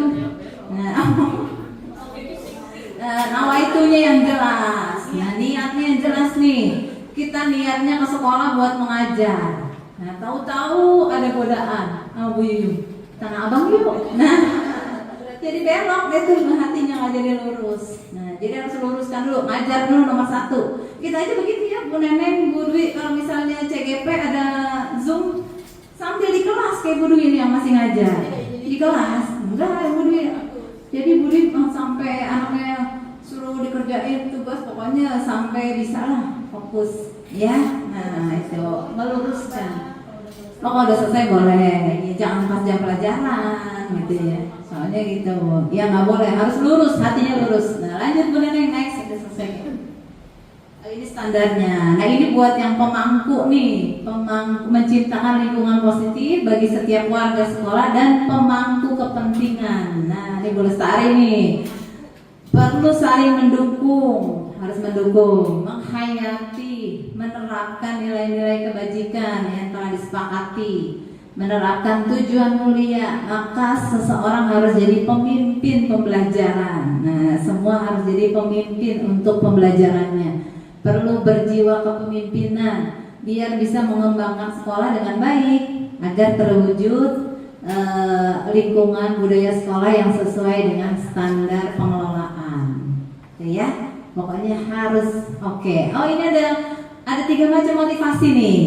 Nah, ada 3 macam nih. Jadi misalnya Bu Intan ini datang ke sekolah tiap hari nggak pernah absen. Pagi langsung pulangnya tiap hari, nggak pernah ada satupun yang alfa. Nah, kira-kira apa tujuannya Bu Intan nih ke sekolah? Ya, Bu Intan, apa kira-kira tujuannya Bu Intan ke sekolah? Apa cuma menghindari hukuman dari Ibu Lina? Apa biar TKD-nya penuh? Nah, kira-kira apa ya Bu Intan? Tinggal pilih tuh Bu Intan punya motivasinya yang mana? Ada 3 nih. Tinggal pilih, kira-kira yang mana Bu Intan? Motivasi intrinsik. Wow, mantap. Ya, tujuan datang ke sekolah itu ya untuk melaksanakan tugas kita sebagai seorang guru ya. Iya, Jadi, alhamdulillah. memang benar-benar kita datang itu untuk mendidik, mengajar siswa tersebut. Jadi bukan karena ya kalau TKD itu urusan nomor satu. Iya, aduh, Hasil, ya. mantap. Tidak Iya. mungkin kita lupakan itu. Oke. Ya, jadi di samping kita bekerja, ya kita mendapat imbalan. Oke, ini tepuk tangan buat Bu Intan. Harus kita contoh nih Bu Intan udah langsung terjawab. Berarti yang paling bagus adalah motivasi yang ketiga, yang bawah ya. Nah, jadi kenapa kita melakukan sesuatu itu harus karena kita ingin menghargai diri kita sendiri, biar kita sesuai dengan nilai-nilai kebajikan. Ya pokoknya harus dari dalam diri. Lillahi ta'ala kalau kata Pak Agus ya, Pak Agus ya. Aku mengajar karena Allah. Oke. Nah, itu berarti motivasi manusia. Jadi yang paling bagus adalah, oh ya, boleh tadi mau ini lagi nih. Mau kasih masukan. Oke. Motivasi saya hadir karena saya kerja untuk ibadah. Wah, iya. Dengan kita ibadah, kita ikhlas, insya Allah semua akan mengimbangi. Insya Allah. Jadi kalimat pendek aja, insya Allah kalau kita kerja karena ibadah, kita ikhlas, semua akan mengimbangi. Oke, ya. Untuk saya. Oh iya, terima kasih. Saking terpesonanya kan lupa sama tepuk tangan soalnya. Indah banget kata-katanya ya Bu Neneng. Masya Allah. Semoga kita juga punya ya, semuanya punya motivasi seperti Bu Lestari dan Bu Rosintan. Motivasi untuk menjadi seseorang yang menghargai diri sendiri. Nah, itu pokoknya ya. Oh, aduh, ini berarti ice breaking dulu, bosan dengar suara Bu Tuti. Belum dari tadi soalnya. Kita minta berdiri dulu kali ya. Kasih. Berdiri. Saya kan di kelas itu pasti ada murid ABK kayak itu kan, ya saya Debinya. Nah, gerakannya bagaimana tangannya? Oh, mana nggak pakai mic ya? Speaker ya? Tangannya ini namanya senam otak. Nah, biar yang pertama, biar kita fokus, kemudian biar seimbang otak kiri kanan. Yang ketiga biar nggak pikun. Nah, ya, biar nggak cepat lupa. Gerakannya bener deh. 1, nanti dulu, matiin dulu. Oh, pokoknya gini. Pada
Ya, berarti udah agak seger lah. Pak Agus nggak ada gerak-gerakannya, Pak Agus nih. Ya, nah ini pokoknya untuk materi selanjutnya ini Bu Neneng. Nah, silakan Bu Neneng. Oke, terima kasih Bu Tuti. Masih semangat semuanya? Semangat dong. Oke, saya akan berbagi tentang hukuman, konsekuensi, restitusi. Tadi diawali presentasi Bu Tuti udah buat keyakinan, ya. Nanti kita kalau di kelas pun kita bisa mempraktekkan sama murid kita. Nah, tapi dalam setiap keyakinan pasti ada sebuah pelanggaran nggak Bu? Kira-kira pasti ada. Ketika kita membuat keyakinan bersama melibatkan kepada murid, pasti akan ada pelanggaran-pelanggaran. Nah, sebelum kita masuk ke berikutnya, tapi kita harus tahu dulu nih, ada namanya hukuman, konsekuensi, dan restitusi. Persamaannya apa? Perbedaannya apa? Ya, ada yang mau ngasih komentar? Tahu nggak apa sih persamaannya? Kayaknya punya persamaan nggak antara hukuman dan konsekuensi? Ya, hukuman punya persamaan, sama-sama untuk mendisiplinkan. Kita kan pasti ingin dong, dengan kita mengajak murid kita membuat keyakinan, kan pasti kita ingin mendisiplinkan anak, mendisiplinkan murid, mendisiplinkan ketika kegiatan belajar. Nah, tapi ternyata kadang kita salah dalam penerapannya. Penerapan perbedaan antara hukuman, konsekuensi, dan restitusi. Biar kita tahu dulu perbedaannya bagaimana ya. Nah, perbedaannya kalau hukuman itu biasanya bersifat satu arah, ya, tiba-tiba berfokus dari guru, ya. Anak murid salah, ya udah kamu terlambat, udah lari lapangan 10 kali, ya, nggak pakai ditanya alasannya, nggak dipakai ditanya kenapa terlambat, ya, itulah hukuman, ya, yang selalu berpusat dari guru atau orang tua kalau di rumah. Nah, murid tidak dikasih kesempatan untuk memberikan alasan, murid tidak dikasih kesempatan untuk memberikan keterangan kenapa melakukan suatu pelanggaran. Hukuman biasanya juga bersifat psikis atau fisik, ya, yang bisa melukai dirinya, mentalnya, yang bisa berdampak kepada jangka panjang, dan juga akan membuat rasa benci kepada yang memberi hukuman. Kalau guru si A sering memberikan hukum kepada murid ini, dia pasti akan, jangan sampai melanggar nanti dihukum sama ibu ini. Itu pasti akan, ya. Murid kalau yang sering kena hukuman, dia pasti akan kena mentalnya, ya. Mentalnya apa? Karena merasa nggak dikasih kesempatan memberikan penjelasan langsung. Pokoknya kamu salah, ya udah harus dihukum, ya. Pokoknya untuk menerapkan disiplin ya melanggar hukuman. Nah itu. Kalau konsekuensi, nah bagaimana dengan konsekuensi? Konsekuensi biasanya setelah kita tadi membuat keyakinan kepada murid, kita menawarkan kepada murid kita di kelas dengan kesepakatan ini. Apakah keyakinan yang kamu tulis di kelas ini apakah sudah sepakat? Ya. Lalu kita memberikan penjelasan kepada murid nilai-nilai keyakinan dari yang tadi kalian tulis. Ketika nanti kamu melanggar, siswa pun harus kita jelaskan. Kamu yang membuat keyakinan, kenapa dilanggar, itu nanti akan kita jelaskan. Kenapa pelanggaran ini buat? Ketika pelanggaran ini buat, berarti ada konsekuensinya. Ya, konsekuensi ini biasanya sudah ada komunikasi antara guru dan murid. Umumnya bentuknya dibuat sudah melibatkan berdua, karena sudah diajak diskusi dulu, sudah ditanya, ya kenapa terlambat, kenapa begini. Ya, kalau konsekuensinya kamu datang terlambat, ya udah berarti ketinggalan pelajaran. Kalau kamu misalnya tidak membuat PR, berarti kamu harus nanti mengerjakan PR lagi berikutnya. Tapi dengan catatan logis, yang logis ya. Contohnya jangan sampai beda ini. Kamu nggak membuat PR, ya berarti tetap harus menyusul membuat PR, tidak dilupakan. Kita tidak boleh karena kamu tidak membuat PR. Oke, kamu harus mencatat atau merangkum dari bab 1 sampai bab akhir. Itu bukan konsekuensi, namanya hukuman yang tidak logis. Tapi kita memberikan konsekuensi bagaimana apa yang dia lakukan itu memang yang dia lakukan itu salah. Kita memberikan pemahamannya. Nah, itulah konsekuensinya. Lalu bagaimana restitusi? Nah, ada yang ketiga nih namanya. Restitusi adalah proses menciptakan kondisi bagi murid untuk memperbaiki kesalahan mereka, sehingga mereka bisa kembali pada kelompok mereka dengan karakter yang lebih kuat. Biasanya ini untuk melatih siswa kita lebih bertanggung jawab. Ya. Nah, ketika anak suatu melanggar, contoh lagi, misalnya anak nggak buat PR, lalu suruh berdiri di depan kelas, itu hukuman, konsekuensi atau apa? Logis nggak menurut ibu bapak kalau anak nggak buat PR lalu disuruh berdiri di depan kelas? Ya, nggak ada hubungannya. Kira-kira dampaknya ke anak tuh bagaimana?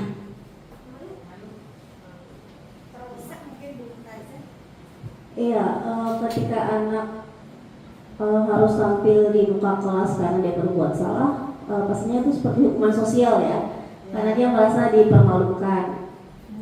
Iya, jadi itu salah satu bentuk bully juga. Itu. Dan mungkin dia juga akan merasa bahwa dirinya sudah berbuat salah, dia akan kalau itu berlanjut terus, mungkin jika dia bukan anak yang tangguh, dia akan jadi depresi. Jadi kena mentalnya berarti ya Bu ya. Mentalnya. Iya kan. Jadi hukuman itu bisa dampaknya panjang. Ya. Terima kasih Bu Mumtazah masukannya. Ya, itu beberapa sedikit perbedaan antara hukuman, konsekuensi dan restitusi. Nah, sekarang ini kita lihat tuh perbedaannya ya. Dengan tadi hukuman itu bisa membentuk identitas siswa kita menjadi seorang yang gagal. Ya, ketika dia sudah berusaha tumbuh motivasinya, berusaha untuk menumbuhkan nilai-nilai karakter baik, tapi satu kesalahan dia lalu langsung diberi hukuman, dia pasti akan langsung membenci, langsung menyerah, atau langsung mungkin tidak akan mau sekolah lagi. Ya, akan menjadi identitas yang gagal, perilakunya mungkin akan jadi nggak mau sekolah lagi. Kalau yang disiplin konsekuensi itu bisa netral, karena bisa membantu siswa untuk haknya itu terpenuhi. Ya, restitusi bisa membuat identitas murid kita menjadi lebih baik dan lebih positif, akan tumbuh nilai karakter. Karena kalau konsekuensi masih dibantu oleh guru ya, nilai-nilai keyakinannya kamu apa sih? Tapi kalau udah restitusi memang udah tumbuh sendiri dari dalam diri. Yang sudah tadi materi dari Bu Tuti, ya, motivasi intrinsiknya memang udah ada. Memang dia mau tahu, oh iya Bu, dampak saya kalau saya ngatain teman saya, pasti teman saya akan tersinggung, teman saya akan sakit hati. Ya udah, oh ya, memang itu nggak boleh dilakukan. Berarti memang udah yakin dari dirinya sendiri. Tapi kalau memang terus saya harus bagaimana? Berarti kalau kita masih tuntun, berarti kita memang memberikan konsekuensi bagaimana. Contohnya di sini, ya, ketika mendapat hukuman, sesuatu itu harus menyakitkan. Ya, kalau konsekuensi memang harus terjadi. Ya, restitusi itu merupakan pilihan. Pilihannya bagaimana? Kan kita tawarkan. Tadi ya, kita sudah bertanya kenapa alasannya dia melakukan pelanggaran. Lalu kita memberikan keyakinannya. Nah, pilihannya, solusinya bagaimana? Oh iya Bu, saya salah. Dia berarti menyadari kesalahannya. Ya. Lalu kalau hukuman misalnya korban mendapatkan keadilan, memang betul. Tapi kalau konsekuensi, korban bisa diabaikan ketika dia melakukan ada suatu pelanggaran berdua, ya. Korban mendapatkan ganti ketika dia sudah dimediasi, ya. Sampai terakhirnya, misalnya murid atau anak menjadi membenci peraturan. Kenapa sih ada peraturan kayak gini? Kenapa sih harus peraturan kayak gitu? Karena dia merasa peraturan itu dia tidak dilibatkan tadi, karena tadi kita udah tahu ya, peraturan itu dibuat hanya dari satu arah. Ya, beda sama keyakinan. Kalau sudah keyakinan, pasti dia akan namanya menghormati dirinya dan orang lain. Ciri-cirinya restitusi, ya, satu, bukan untuk menebus kesalahan, tapi untuk belajar dari kesalahan. Inilah yang harus kita tanamkan ke anak-anak. Memperbaiki hubungan, ada tawaran bukan paksaan. Restitusi menuntun untuk melihat ke dalam dirinya. Restitusi mencari kebutuhan dasar yang didasari tindakan. Restitusi diri adalah cara yang paling baik. Restitusi fokus pada karakter bukan tindakan. Restitusi fokus pada solusi. restitusi mengembalikan murid yang berbuat salah pada kelompoknya. Jadi secara langsung kalimatnya itu memanusiakan manusianya kembali. Jadi tidak menjatuhkan harga dirinya ketika memang seorang murid kita melakukan suatu pelanggaran. Sebelum lanjut ke tentang hukuman, konsekuensi, ada restitusi, ada juga yang namanya dihukum oleh penghargaan. Kok bisa? Kita pernah yang Bu memberikan penghargaan kepada murid, tapi ada yang namanya penghargaan tapi kita dihukum. Tapi itu sebuah penghargaan, tapi itu namanya hukuman. Ya kok bisa nih? Saat kita berulang kali menjanjikan hadiah kepada anak-anak agar berperilaku tanggung jawab, atau kepada seorang murid mempelajari sesuatu yang baru, atau kepada seorang karyawan agar melakukan pekerjaan yang berkualitas, kita sedang berasumsi mereka tidak melakukannya, atau mereka tidak akan memilih untuk melakukannya. Jadi kita kayak memaksa anak itu diiming-imingi janji ya, berasa kita kayak nggak mengaku dia nggak punya potensi gitu, ya. Seolah-olah itu kita menganggap dia itu nggak punya kemampuan, ya. Nah ada beberapa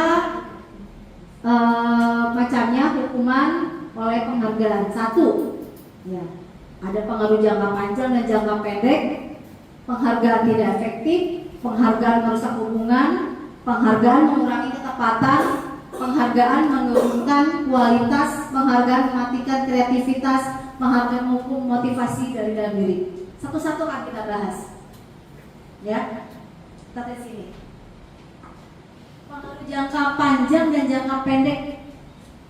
Contoh, ya, jika kita menggunakan penghargaan lagi dan lagi, maka orang tersebut akan bergantung pada penghargaan yang diberikan, serta kehilangan motivasi dalam dirinya. Setuju nggak Bapak Ibu? Kita memberikan penghargaan. Kalau besok nggak ada kasih lagi, kira-kira ada semangatnya nggak lagi? Kayaknya akan kurang ya. Ya, mungkin hanya ada untuk jangka pendek saat ini dia semangat, tapi untuk jangka panjangnya, oh saya nggak kasih penghargaan lagi nggak ada. Ya. Yang kedua, penghargaan tidak efektif. Jika kita memberikan seseorang suatu penghargaan untuk melakukan sesuatu, maka kita harus terus-menerus memberikan penghargaan itu jika kita ingin orang tersebut meneruskan perilaku yang kita inginkan. Nah, kalau kita ingin kita baik terus, berarti harus kita pancing terus. Ya, sekalinya kita nggak kasih reward, sekalinya kita nggak kasih bintang. Nah, itu gimana tuh? Suka melenceng. Kayaknya dia cuma cari apa ya? Ingin baik aja di depan kita, tapi tidak muncul dari dalam dirinya. Kalau ada guru itu, oh ya baik, nanti kita dikasih permen, dikasih bintang, ya. Nah, berarti kan penghargaan tidak efektif. Yang ketiga, penghargaan merusak hubungan. Ini juga ketika ada seorang yang juara, misalnya dipuji depan banyak orang, maka yang lain akan merasa iri, dan sebagian dari mereka akan bertindak menyukai. Mereka tidak akan menyukai orang yang diberikan penghargaan tersebut. Oh, sangkanya ada sesuatu hubungan nih, gitu ya, antara oh dia lagi mentang-mentang dia lagi, ya, apalagi depan teman-teman yang lain. Kecuali kita memberikan reward adil kepada semua murid. Tapi kalau hanya pada satu, itu berarti penghargaannya merusak hubungan. Yang keempat, penghargaan mengurangi ketepatan. Nah, contohnya apa? Contohnya misalnya ketika guru ya melakukan uji coba ke anak-anaknya, ayo siapa yang paling cepat menjawab pertanyaan akan dikasih permen, kasih kue. Kalau anak dijadiin kayak gitu, dia akan nyebut asal nggak? Ya, dia akan nyebut asal karena semakin dia cepat, pokoknya dia ngambil duluan tuh, ya. Jadi dia maju, dia nempel, dia melakukan biar kelihatan sama gurunya dia aktif, tapi dia nggak pakai logika yang dikerjain, dia nggak benar. Ya, di sini sebagian yang lain hanya diberitahu saja bila jawaban mereka benar. Hasilnya anak-anak yang mendapatkan permen jawabannya banyak yang tidak tepat karena dia hanya tujuannya hadiah. Sedangkan di anak yang tidak diberitahu jawabannya bisa benar karena dia pikir, oh iya ini nggak baik, kita harus melakukan ini benar-benar, ini penting loh. Yang kelima, penghargaan menurunkan kualitas. Ya, ketika sudah nggak ada lagi penghargaan, penghargaan, seseorang mungkin udah nggak mau lagi melakukan sesuatu. Ya. Lalu yang keenam, penghargaan mematikan kreativitas. Murid-murid, contohnya di sini, murid-murid diminta berpikir mengenai hadiah, ya, atau penghargaan yang bisa mereka dapatkan bila berhasil menulis sebuah puisi.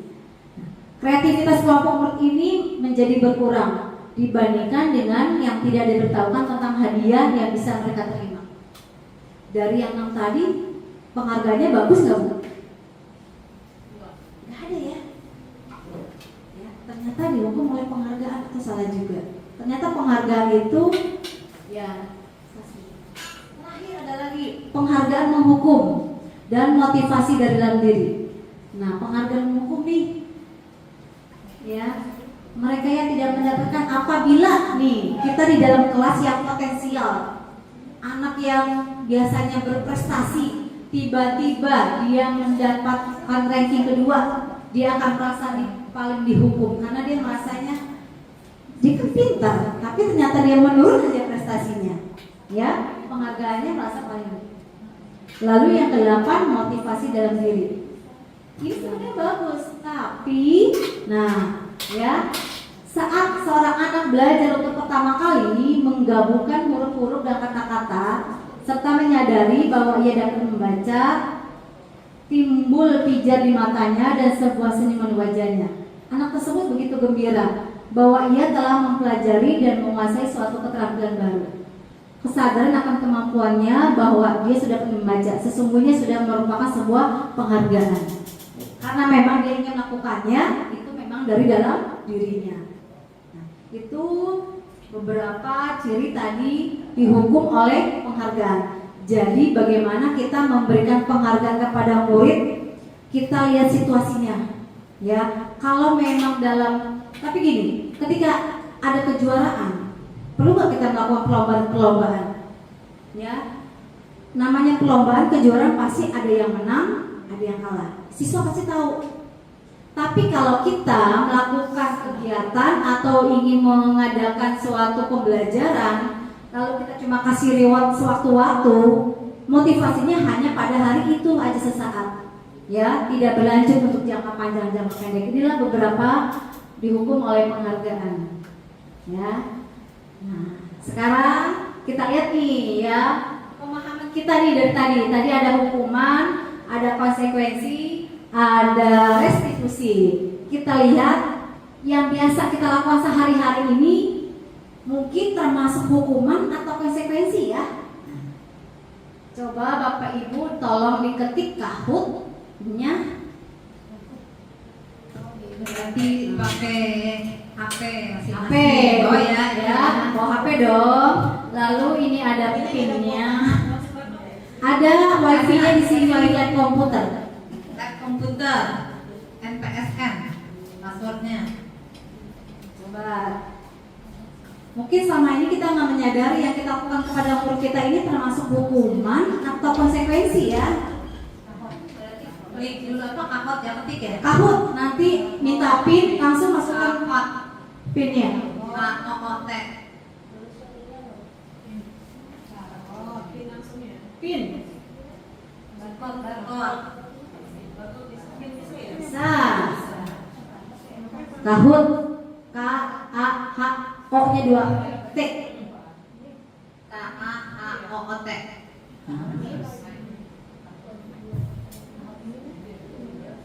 Pinnya 2071529. Pencet kahut. Kalau dia minta pin, dia kahut aja. Barcode boleh. Kalau barcode tuh enak, lebih enak barcode langsung.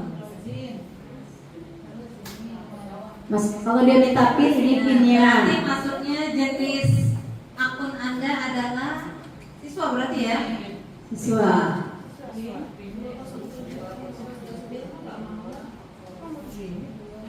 Oh, kalau yang baru pertama, kemudian berarti dia harus registrasi apa namanya nih, tanggal lahir gitu ya? Oh iya? Oh iya, boleh.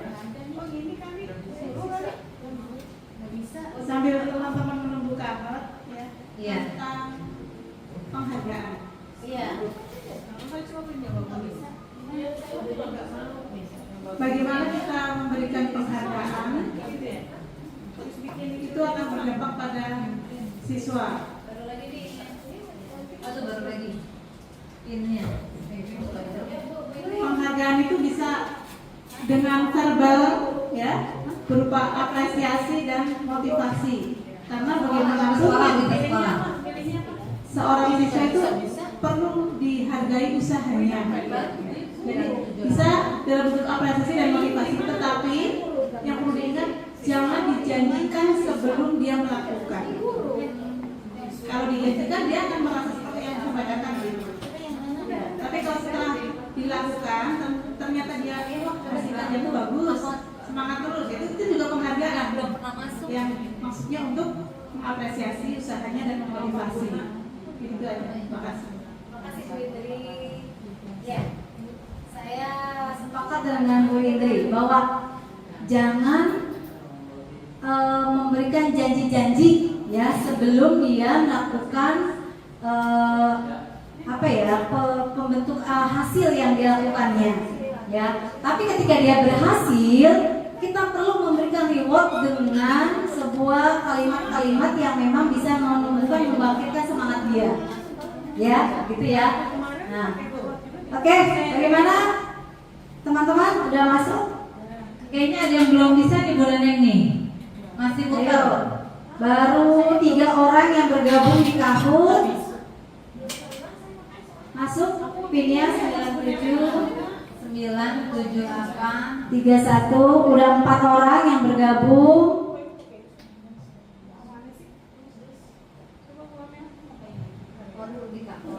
Anda sudah memasuki, sudah lihat nama panggilan Anda di layar. Ya.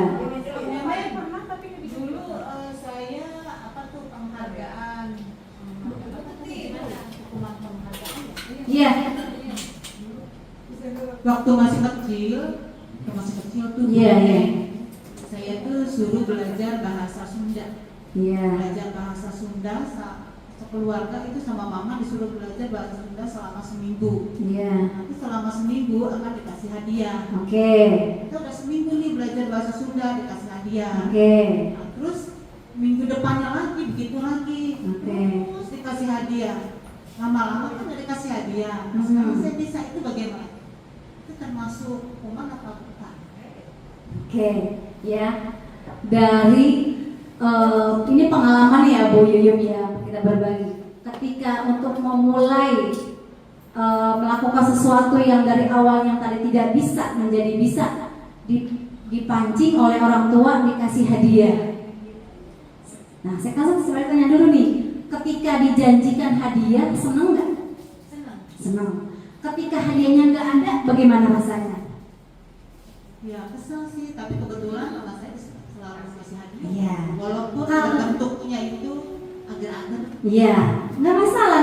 Namanya bentuk hadiah, penghargaan kan bisa dengan kata, bisa hadiah, bisa barang. Ketika anak dijanjikan, muncul nggak motivasi ibu ingin benar-benar jadi bisa yang tadi pelajarin? Ada keinginan kan? Ada, karena memang mau mendapatkan hadiah. Iya. Ternyata sampai bisa kan akhirnya. Nah, itu kan proses ya Bu. Ya, mungkin orang tua ingin membantu anaknya untuk menumbuhkan, memancing motivasi dari dalam dirinya berupa dengan menjanjikan. Ya. Untuk sekali 2 kali, jangka pendek senang, bisa ya. Tapi kalau untuk kemudian hilang lagi nanti motivasinya, ya. Kalau anak sekarang kalau dijanjiin aja seneng, tapi untuk kedepannya kalau janji hilang kan pasti kecewa. Nah, itulah. Jadi kalau kita ingin memberikan suatu penghargaan, kita koreksi dulu nih. Kalau buat diri kita, kalau dijanjiin enak nggak ya? Terima kasih ya, sudah berbagi. Oke. silakan Bu Amel. Silakan Bu Amel. Begini kan, Ibu udah ngejelasin hukuman sama penghargaan. Iya. Kalau misalnya kita nemuin anak yang bandel nih, kan nggak mungkin kan kita katanya nggak boleh dikasih hukuman. menurut yang baik itu kalau ngasih hukuman ke anak tuh seperti apa? Oke, memberikan hukuman yang baik Seperti seperti apa? apa? Ya, yang nggak menjatuhkan mereka, yang nggak bikin mereka ngedown, itu bagaimana? Ya, oke, baik Bu Amel. Tadi ada namanya restitusi. Ya. Nanti kita ada babnya sendiri lah restitusi ya. Nanti ada langkah-langkahnya. Tapi kalau yang namanya ketika ada anak yang melanggar, ya, apa sih hukuman yang pas? Kita tidak lagi boleh memberikan hukuman, apalagi secara fisik. Ya. Nah, nanti ini ada hubungannya lagi dengan kebutuhan dasar nih. Ya, kenapa sih anak suka datang terlambat? Kenapa sih anak nggak buat PR? Nah, itulah kenapa kita tidak boleh memberikan hukuman. Kita harus tahu dulu nih, ada kebutuhan apa yang kurang. Nanti ada babnya tersendiri Bu Amel ya. Nanti langkah-langkahnya kayak gimana? Ya, terima kasih Bu Amel. Nanti diingetin lagi ya. Yuk kita mulai. Ya. Nanti tunggu, kita belum mulai, saya belum ketik. Nanti pertanyaannya akan muncul di layar. Ya. Ya. Nanti pertanyaannya ada di sini. Yang di HP Ibu cuma ada 2 pilihan, benar atau salah. Ya. Pertanyaannya nggak tampil di HP, tapi adanya di layar ini. Oke, kita mulai ya. Oke, satu lagi kartunya.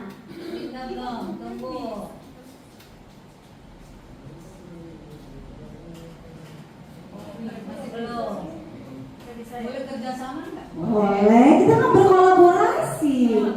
Kita saling kolaborasi dan juga refleksi. Kira-kira yang selama ini yang sudah pernah kita lakukan sama murid ini itu termasuk hukuman atau konsekuensi ya. Ini kita refleksi bareng-bareng aja. Ya kadang saya juga suka salah gitu ya. Kita mulai saja dulu ya. Highlight. Hukuman atau konsekuensi. 1, 2, 3. Ayo, betul atau salah? Mengganti penghapus teman yang hilang termasuk bentuk hukuman atau bukan? Pencet langsung.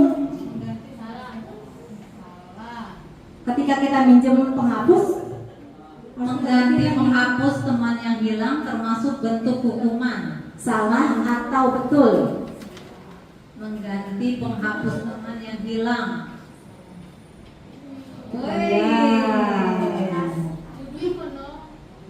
Guru belum jawab.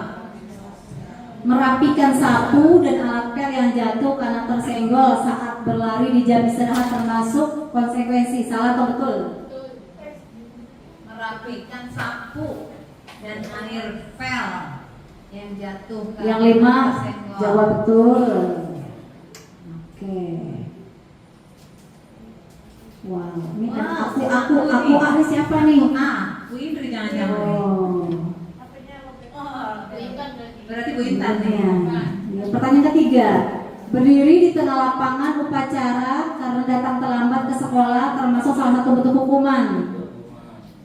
Oh si Bu Ita nih yang A. Oh Pak Agus. Aku Alvita. Hukuman ya, berarti ini betul, ini bentuknya hukuman. Wow. Posisi aku. Kayaknya nih aku A masih di posisi tinggi, Bu Irim kedua. Lanjut pertanyaannya. Membersihkan WC sekolah karena tidak mengumpulkan tugas adalah termasuk contoh hukuman. Salah atau betul? Membersihkan WC karena tidak mengumpulkan tugas. Ya, betul hukuman. Kalau hukuman itu yang nggak logis ya, karena nggak nyambung, nggak buat PR, tapi kok kenapa diberi WC atau lari? Next. Banyak yang betul tuh. Banyak yang betul. Kayaknya udah paham nih ya. Lanjut. Mencatat 200 kalimat. Saya minta maaf karena berkelahi dengan teman, termasuk contoh dari konsekuensi. Konsekuensi. Salah atau benar? Wah, banyak yang. Nah, betul ya. Aku Amel. Oh, Bu Amel itu pintar. dibuatnya di meja tulis termasuk konsekuensi, benar atau salah? Coretan dibuat di meja sendiri. Tuh, ya sudah jawabnya 5 orang menjawab betul. Lanjut. Oke, berapa? 2 lagi, berdiri di depan kelas sambil mengangkat kaki 1 karena tidak bisa menjawab pertanyaan termasuk konsekuensi. Salah atau betul? Konsekuensi. Salah. Ya, itu mempermalukan. Ya. Hukuman. Murid diminta push up 15 kali karena tidak menggunakan seragam sepatu warna hitam. Termasuk konsekuensi atau hukuman? Ini termasuk konsekuensi, salah atau betul?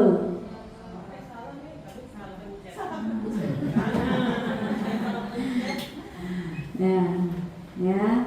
Nah, kita posisinya tuh. Wah, posisi aku A ini paling tinggi. Iya, ya. Ya, hebat, berarti pemahaman Bu Amel luar biasa dari tentang hukuman. Berarti selamat kepada Bu Yuyum, ada Bu Intan, Bu Aku, kayak pemahaman tentang hukuman, konsekuensi, restitusi ini udah mahir. Nah, ini salah satu penghargaan dari saya. Semoga diterapkan nanti. Iya. Nah, lanjut. Tadi sudah ngomongin keyakinan. Ada yang namanya hukuman, ada namanya konsekuensi. Sekarang kita berhubungan dengan kebutuhan dasar manusia menurut Dr. William Glasser. Ini nanti akan ada berhubungannya ya. Kenapa seorang anak melanggar suatu keyakinan kelasnya? Pasti karena ada suatu kebutuhan dasarnya tidak terpenuhi. Ada berapa kebutuhan dasar? Ada 5. Kenapa sih anak kok datang terlambat? Kenapa dia tidur di kelas? Nah, disinilah tugas kita untuk memahami ada kebutuhan-kebutuhan dasar yang ada pada diri anak yang tidak kita ketahui. Jangan sampai kita tidak tahu kebutuhan dasarnya apa, langsung kita memberikan hukuman. Ya, makanya adanya kita pahami dulu kebutuhan dasarnya. Pertama, kebutuhan bertahan hidup. Ya, jelas ya, kebutuhan psikologisnya dari rumah, makannya itu harus terpenuhi.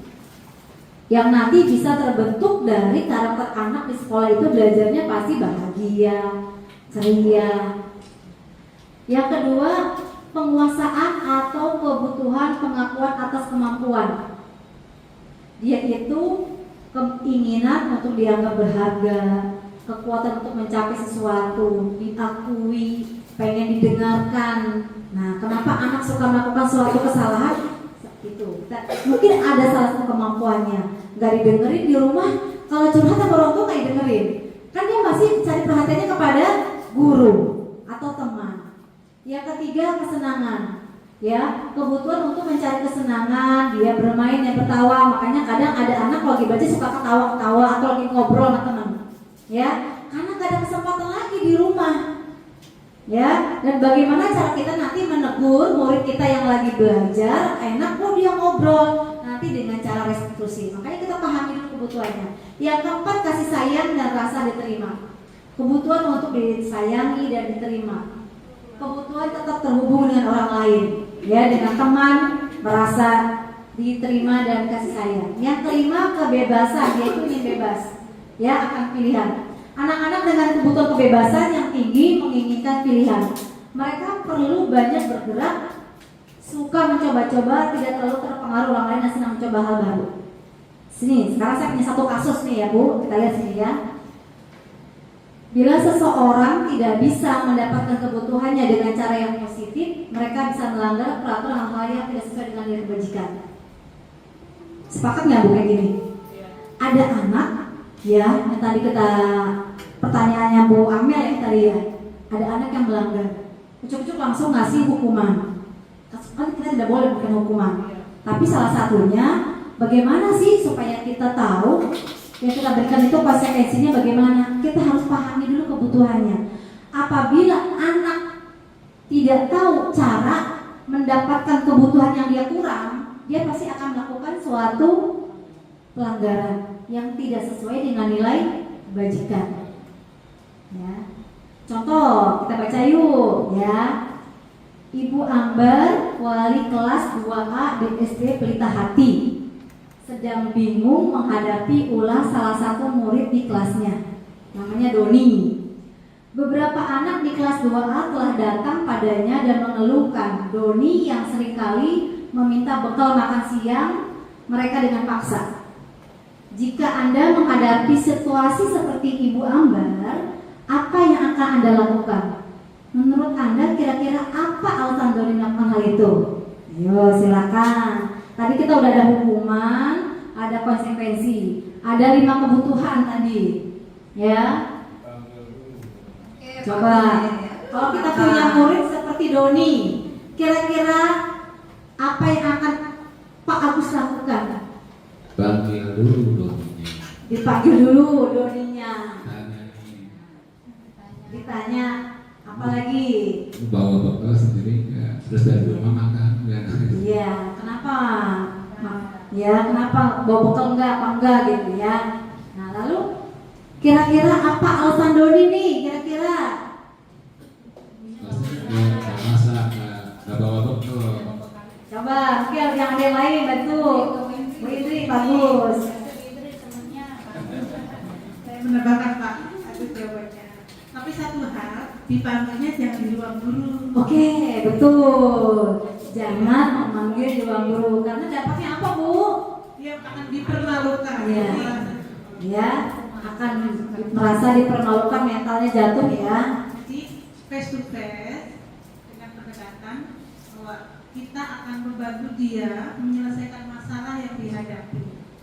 Yang nanti ujungnya ke segitiga Restitusi. coaching gitu ya. Iya. Terima kasih. Itu nambahnya ini. Terima kasih Ibu Indri. Betul, saya juga setuju. Jangan manggil anak di ruang guru karena nanti bisa menjatuhkan mental anaknya ya. Oke Bu Yuyu.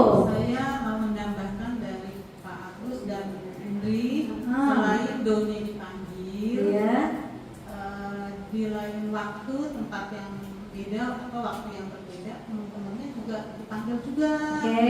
Dipanggil juga, dikasih tahu ya, kalau punya makanan banyak itu jangan makan sendiri, harus ada bagi-bagi. Karena kan Doni kan ini nggak punya uang. Iya. Oh, ada nilai kebajikan tuh berbagi ya. Berbagi. Jadi jangan sampai diambil, kalau punya makanan ya bagi-bagi ke Doni juga ya, nggak mampu. Jadi Doninya di sini, Nggak punya uang kemarin nih. jadi Doninya di sini nggak kelaparan. Dia kan begitu sifatnya karena dia lapar. Iya. Ya nggak punya makanan. Jadi bukan hanya Doninya dipanggil, temannya juga biasa. Kira-kira kalau lapar berarti kebutuhan apa tuh yang kurang? Kebutuhannya kalau lapar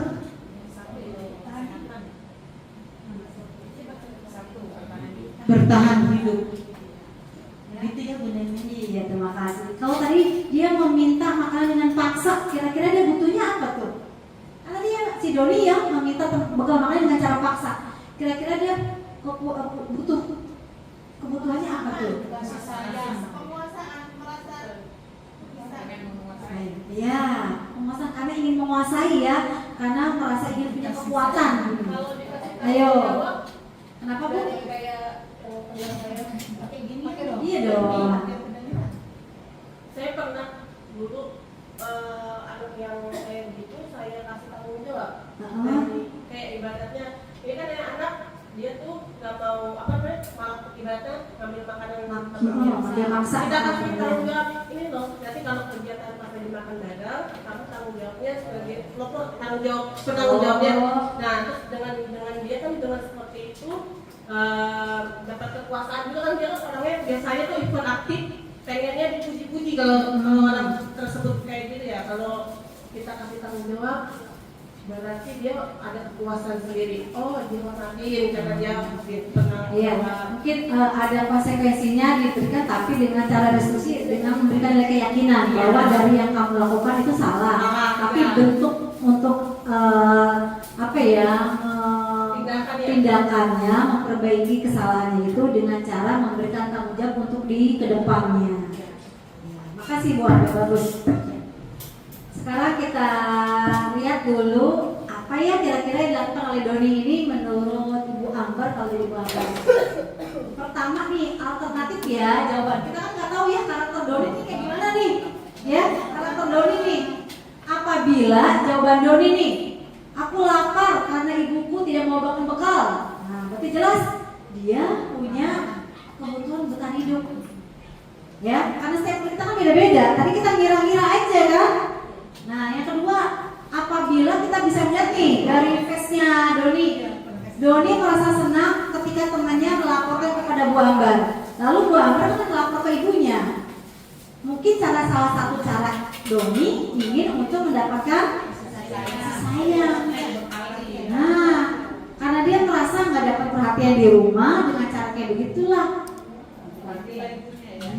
Iya kan, kalau udah dapat laporan dari wali kelasnya nanti lapor. Yang ketiga nih, kalau Doni merasa hebat, pengen ditakuti oleh temennya, berarti tadi pengen ada penguasaan, mau ada pengakuan dari teman-temannya, ini loh gue jagoan di sekolah gitu. Tapi caranya salah. Ya, yang keempat, kalau Doni menjawab aku bosen, bekal yang disiapin ibu itu lagi. Nah, berarti dia ingin. Atau yang kelima, kalau Doni menjawab iseng aja. Ada ya kita menyebut kayak gitu, iseng aja. Berarti emang dia pengen mencari kesenangan. Ya, perhatian juga, mencari perhatian gurunya. Pengen main-main, tapi caranya salah dengan cara mama ngambil paksa bekal temennya. Tuh, makanya 5 kebutuhan dasar itulah yang harus kita pahami dulu ketika kita menyelesaikan masalah sama anak murid kita. Jangan langsung ngejudge. Oh ya udah, kamu lambat, udah lari lapangan. Padahal kita nggak tahu, mungkin di perjalanan ban motornya kempes. Kedua, mungkin dia nggak punya ongkos jalan kaki. Yang ketiga, mungkin dia bangunnya kesiangan. Ya, karena baru pulang dari rumah sakit, jaga ibunya yang lagi dirawat di rumah sakit. Itulah makanya perlunya restitusi, adanya komunikasi yang baik antara guru sama murid supaya kita pahami kebutuhan apa sih yang anak kita yang kurang nih. Kalau anak yang kurang kan mungkin ya Doni, ya dia nggak tahu cara memenuhi kebutuhan yang dia pengen, yang dia kurang.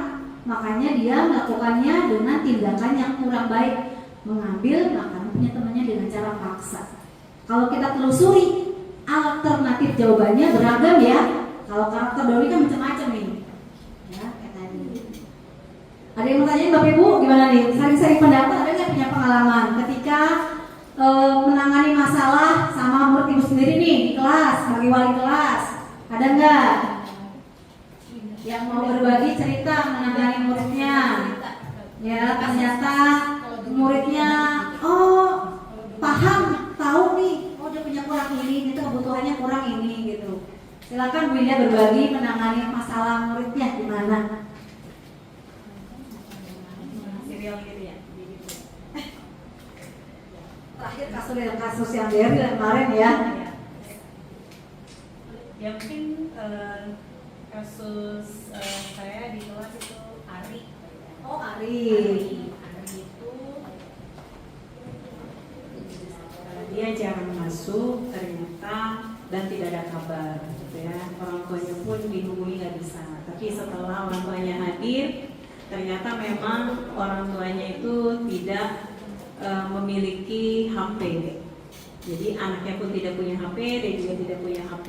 Jadi dan waktu itu ibunya tidak tinggal satu rumah. Jadi memang komunikasinya itu sangat kurang, ya. Sehingga yang awalnya sih berpikir negatif ya, nih kenapa nih kok orang tuanya tidak peduli gitu ya. Tapi ternyata setelah diketahui memang kondisinya ya sangat ya mungkin anaknya pendiam, jadi dia tidak bisa, tidak terbuka ya Bu. Ya, tidak terbuka, jadi diam aja ditanya-tanya juga dia mungkin dia memendam gitu. Tapi ternyata ada kebutuhan yang dia kurang ya. Jadi banyak yang mungkin ya dia tidak terpenuhi kebutuhan. Alhamdulillah berarti Bu Ida sudah bisa membantu mencari solusi buat siswanya yang namanya Ari ya, karena sudah mengetahui ternyata oh si Ari kurang dalam kebutuhan dasarnya apa, karena sudah memahami dengan adanya komunikasi dari anak dan orang tuanya langsung ya. Ya, makanya muncullah bantuan solusinya kayak gimana. Sekarang sekolahnya lancar kan ya Bu ya? Sekarang sudah orang tua ya sudah lebih baik, kemudian ternyata juga ada kerabatnya yang punya HP, artinya yaudah pinjam aja dulu. Itulah adanya komunikasi ya. Gitu. Alternatif Doni sudah. Nah, sekali lagi saya punya kuis, ini langsung jawab aja. Iya, jawab saja. Kuis mengenai kebutuhan. Iya. Oke, sekarang.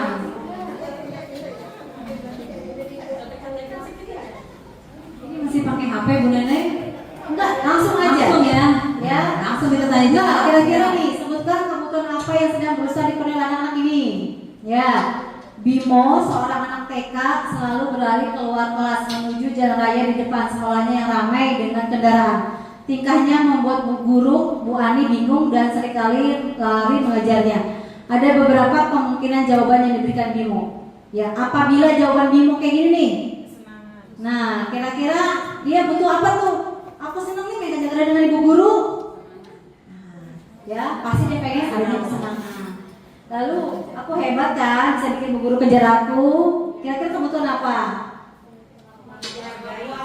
Penguasaan, pengakuan. Lalu kalau bisa aku bosan belajar mulai terus di dalam kelas. Kira-kira kebutuhannya apa? Ya, pengen bebas. Berarti gurunya harus tahu nih. Ya, Ibu Guru bilang aku tidak boleh bersenandung sewaktu mengerjakan tugas. Katanya kelas harus tenang, tidak ada suara. Kan gak seru jadinya. Ini kira-kira apa nih? Nah, pengennya senang. Begini lagi gak ada variasi. Butuh kesenangan ya. Ibu Guru tidak menyapaku hari ini, padahal aku pakai jepitan rambut baru loh gitu. Pengen kasih sayang, perhatian. Hebat, terima kasih. Ya. Nah, ya, sedikit lagi tentang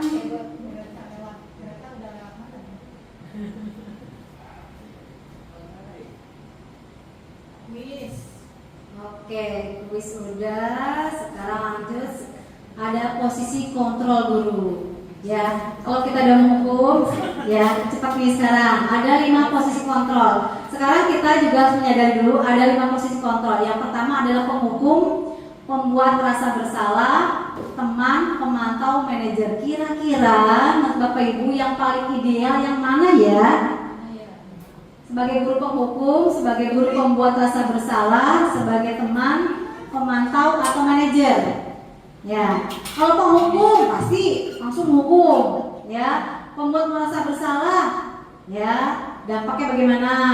Teman bagaimana? Pemantau gimana? Menurut ada yang mau pendapat? Silakan Bu Indri. Manajer. Alasannya manajer Bu. Nih ya. Dengan manajer itu kita berusaha memahami anak, ya, memahami anak alasannya apa, kemudian mencari solusi dan kemudian mengubah atau hal yang tidak baik kepada diri. Iya, betul, bagus. Makasih Bu Indri. Kalau seorang guru sudah menjadi manajer pasti sudah memahami yang namanya tahapan-tahapan yang tadi penanganan masalahnya. Ya, dia udah paham kebutuhan apa sih yang ada pada anak yang belum terpenuhi. Ya, nih singkatnya. Perilaku kontrol negatif yaitu apabila guru menjadi penghukum, pembuat merasa bersalah. Ya, ini akan membentuk perilaku kontrol negatif.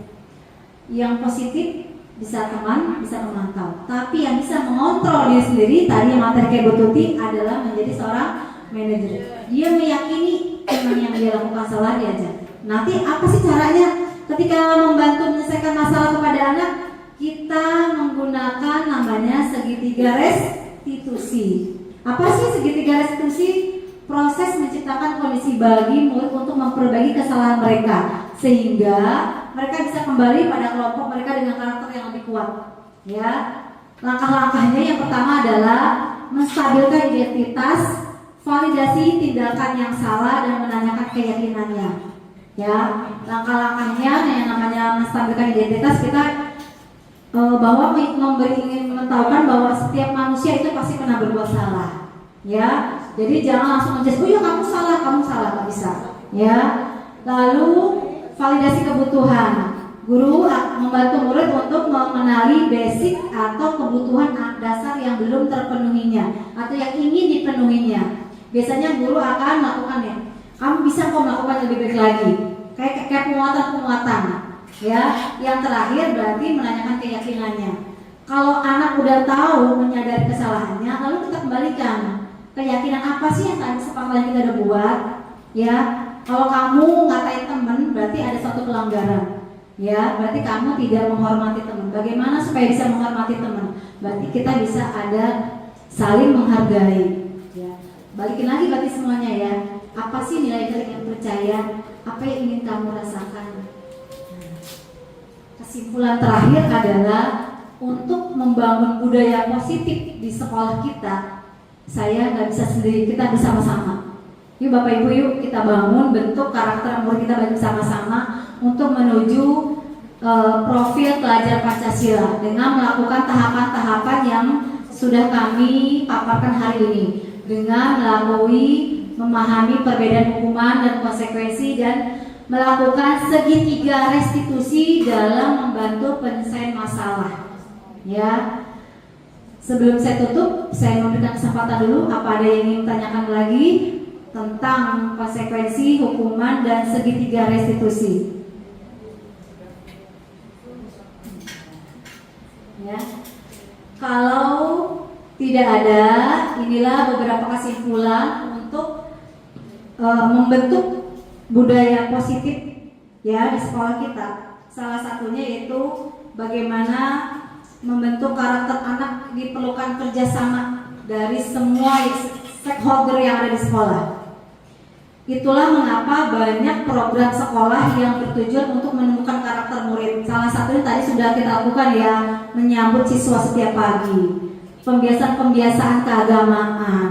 Ya, dalam proyek ada nilai-nilai Pancasila, kolaborasi, bagaimana kita berdiskusi saling menghargai teman ketika temannya lagi presentasi. Nah, ini semuanya sesuai dengan tujuan pendidikan menurut Ki Hajar Dewantara yang menjelaskan bahwa pendidikan itu adalah menuntun murid atau anak agar mereka dapat mencapai keselamatan dan kebahagiaan yang setinggi-tingginya sebagai manusia maupun sebagai anggota masyarakat. Ya, semoga setelah acara ini kita bisa sama-sama menerapkan budaya positif di lingkungan kita supaya anak-anak kita semuanya bisa menjadi anak yang berkarakter profil Pancasila. Ya, Bu Tuti ada yang mau tambahin dulu sebelum saya tutup? Berarti Bapak Ibu sekalian, jika ada masalah di kelas atau di rumah bisa menggunakan metodenya segitiga restitusi. Ya, pokoknya pertama berarti stabilisasi dulu identitasnya. Nah, ditanya mengapa dia, alasannya kenapa. Nah, kemudian yang kedua berarti nanti harus dihubungkan dengan keyakinan kelas. Nah, yang ketiga baru menanyakan keyakinan dan meminta solusinya bersama-sama. Jadi jangan kita langsung kasih hukuman atau kita langsung kasih solusinya, tapi dia yang dipancing lah anaknya biar dia mengatasi masalahnya sendiri. Itu saja ya. Oke, terima kasih Bu Tuti. Mungkin Bapak Ibu juga secara langsung sudah melakukannya ya, walaupun tidak sampai tahap melakukan keyakinan. Tapi kita dari sekarang kita belajar bersama-sama keyakinan kelas yang sudah kita buat, lalu muncul tumbuh dalam diri murid kita bahwa yang kita lakukan itu memang dari diri kita sendiri. Sebagai penutup, pantun dong kita ya, pantun. Ya, belok ke kiri rumah Bu Tuti. Cakep. Ambil sepatu diberikan kepada tamu. Cakep. Kegiatan diseminasi sampai di sini. lain waktu kita kembali bertemu. Dari saya dan Bu Tuti, mohon maaf apabila ada kekurangan kesalahan. Wabillahi taufiq wal hidayah. Wassalamualaikum warahmatullahi wabarakatuh.